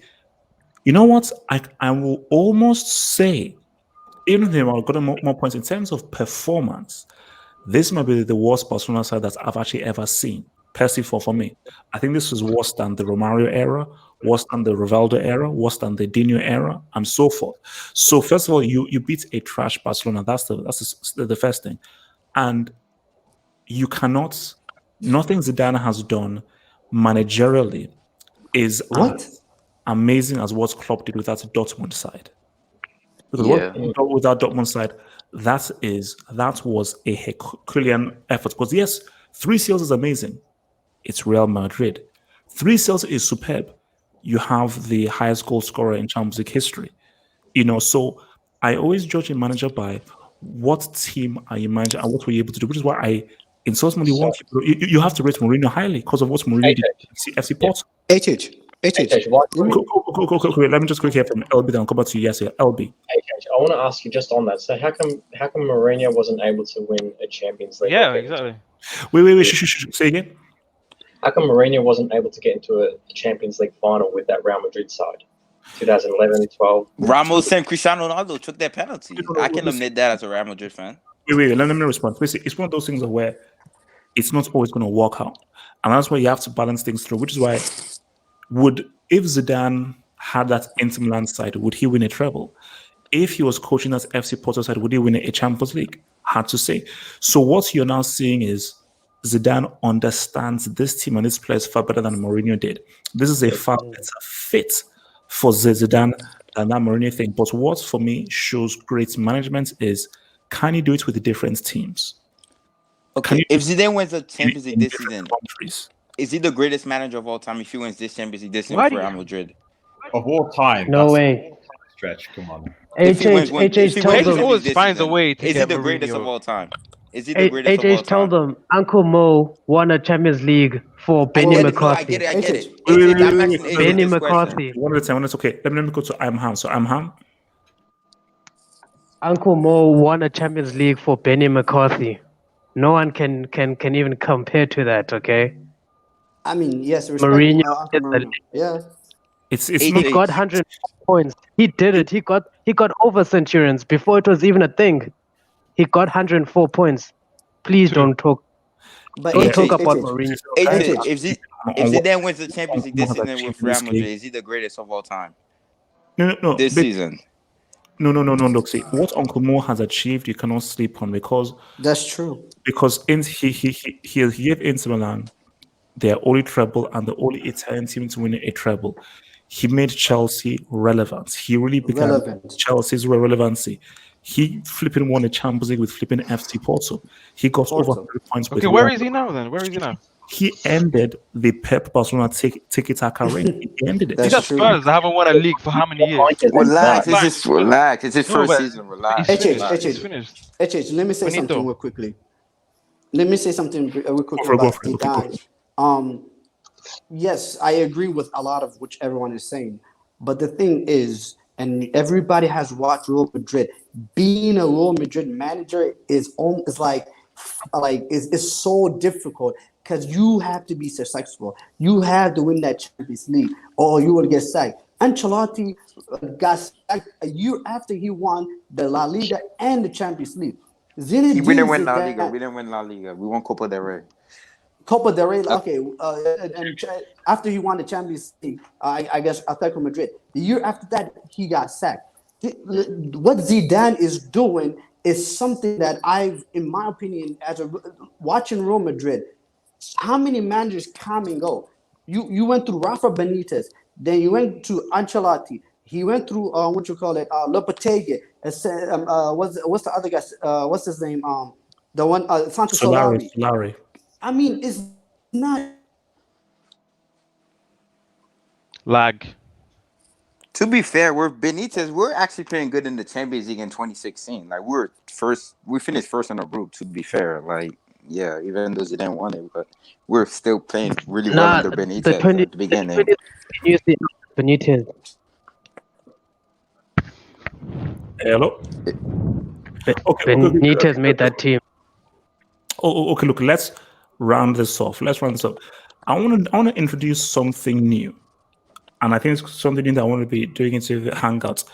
I want to introduce, and this is I'm going to start a league table, and this is going to be like a Hangout league table that I'll be starting probably every Saturday. So this is where the people in the live chats can vote for that dude of the Hangout and the brick of the Hangout. So this, I remember. Yes, I am out of it. So don't vote for HH. I'm out of it. So based on the people's opinions. So for that dude is who gave the best opinions, who argued the best, who was the most entertaining and the most insightful of the whole thing. And brick of the Hangouts, who said the most shocking things that were wild. So first off, for the live chat, please in the live chat tell me who do you say is that dude of the Hangout? Who do you feel is that dude of the Hangout? Let me know.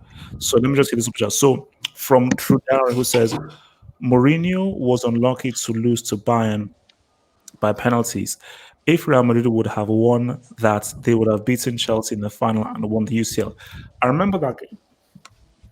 And funny thing, I remember when the penalties were being taken and Mourinho was actually he was basically kneeling down, almost pretty much praying. But look, I think it was Kaka and Cristiano that missed in the penalty shootout. No, Sergio Ramos. Ramos. See, my thing about it is that what if, could if, all that kind of stuff, you have to get it done. You have to get it done. So you can be like, oh, well, if only, because I do believe that if Real had made that final, especially with Mourinho knowing Chelsea so well, easy lubrication. I don't know how Real Madrid lose that game, because Mourinho was such, he is an expert in the final, and he knew Chelsea. So Mourinho against Di Matteo, boom. So, but look, That was a very good buying side. that was their chance. That was their chance. 2013 was so. All right, let's. Okay, well, I think we may already have the break. We already have the break. So let's just see. So who are people voting for? So guys, please tell me. Don't tell me the break. Tell me that dude. Yasir for both awards. Okay, come on. That's a bit wild. That's a bit wild. All right, let's see. So it's looking as if the break is Abdullahi.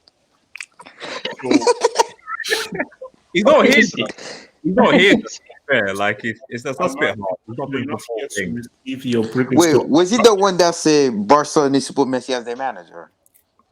No. Amham was the one that said player manager. He thought that. Yeah, that was me, man. That was me. That was me. Vote for me, guys. Vote for me. I need to win this one. Vote for me.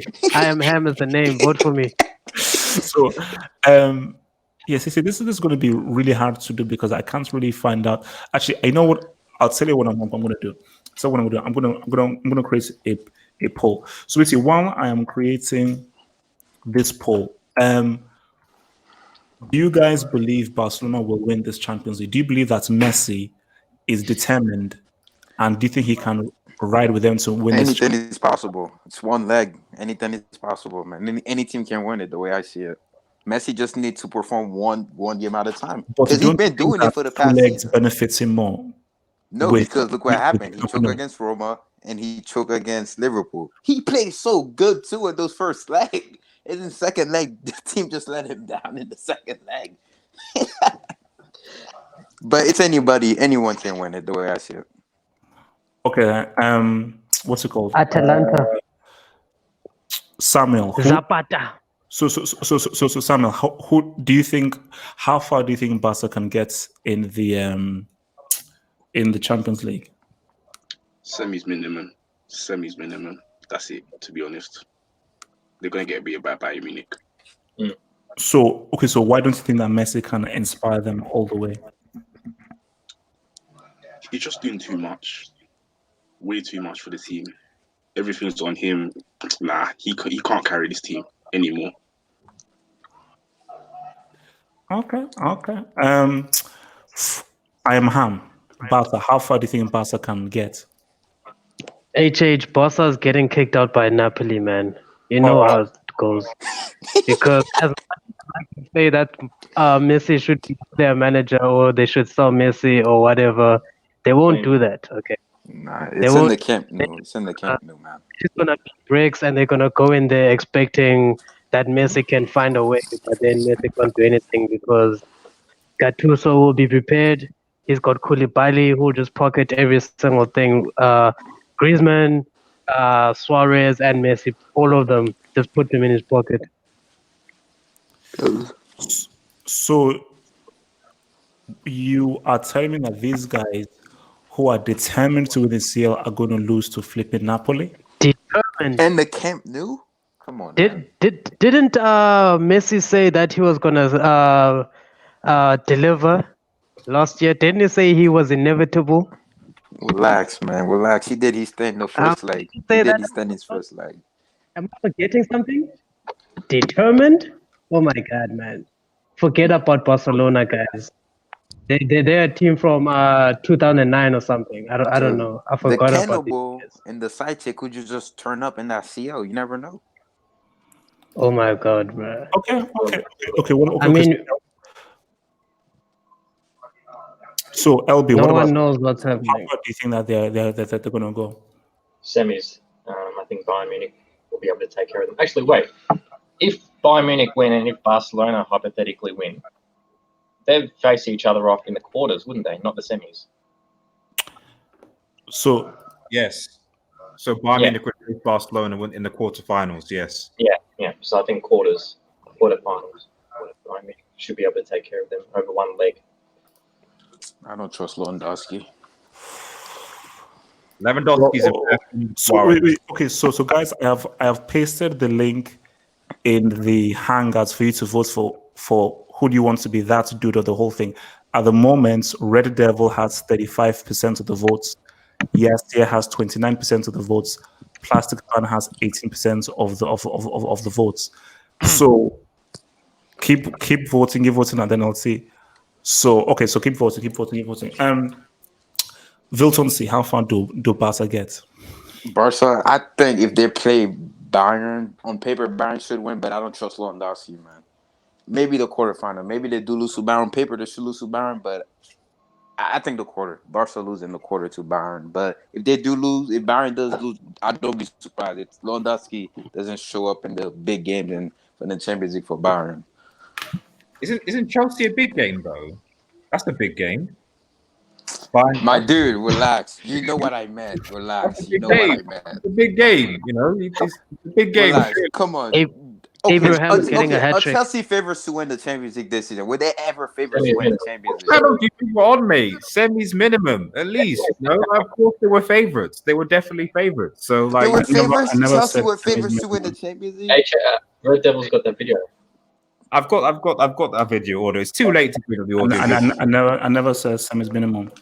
No, he said next season when they get the Zia, the Werner, they're gonna win the treble. He said next season. He said next season, but not this season. Chelsea were not favorites to win Champions League.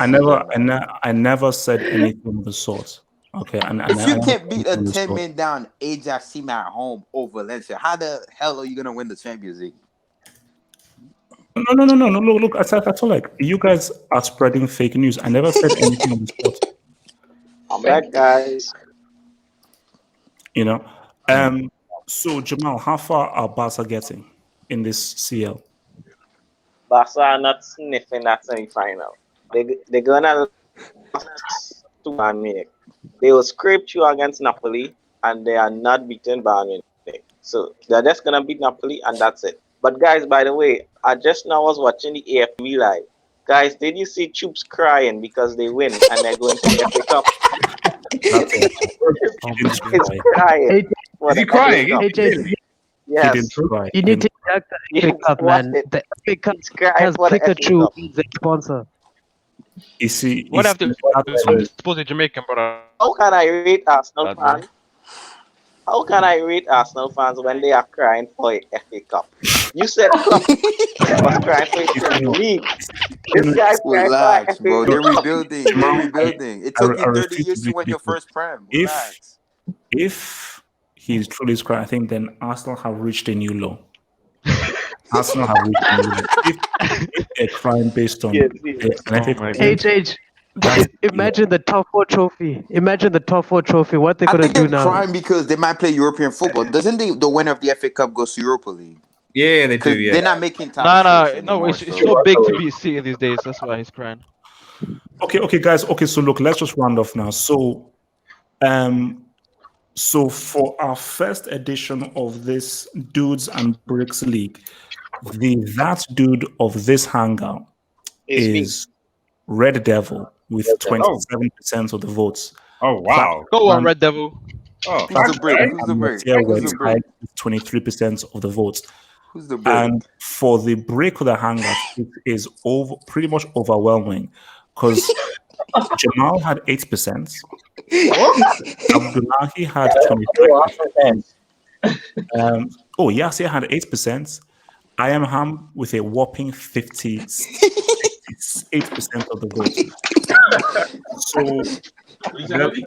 So I'm Ham, you have notched up your first brick award, and Red Devil, you have notched up your first. That's Oh good. man. Guys, peace Oh out. man, and Siberia is on fire at the moment, guys. That's Chelsea. You guys are sending me to hell. Chelsea winning tomorrow, man. Peace. Become a Football Hut member and gain access to cool emojis on the live streams and get access to new YouTube content by clicking the join button here. And to view that new content, head over to the YouTube channel homepage and click on the community tab over here.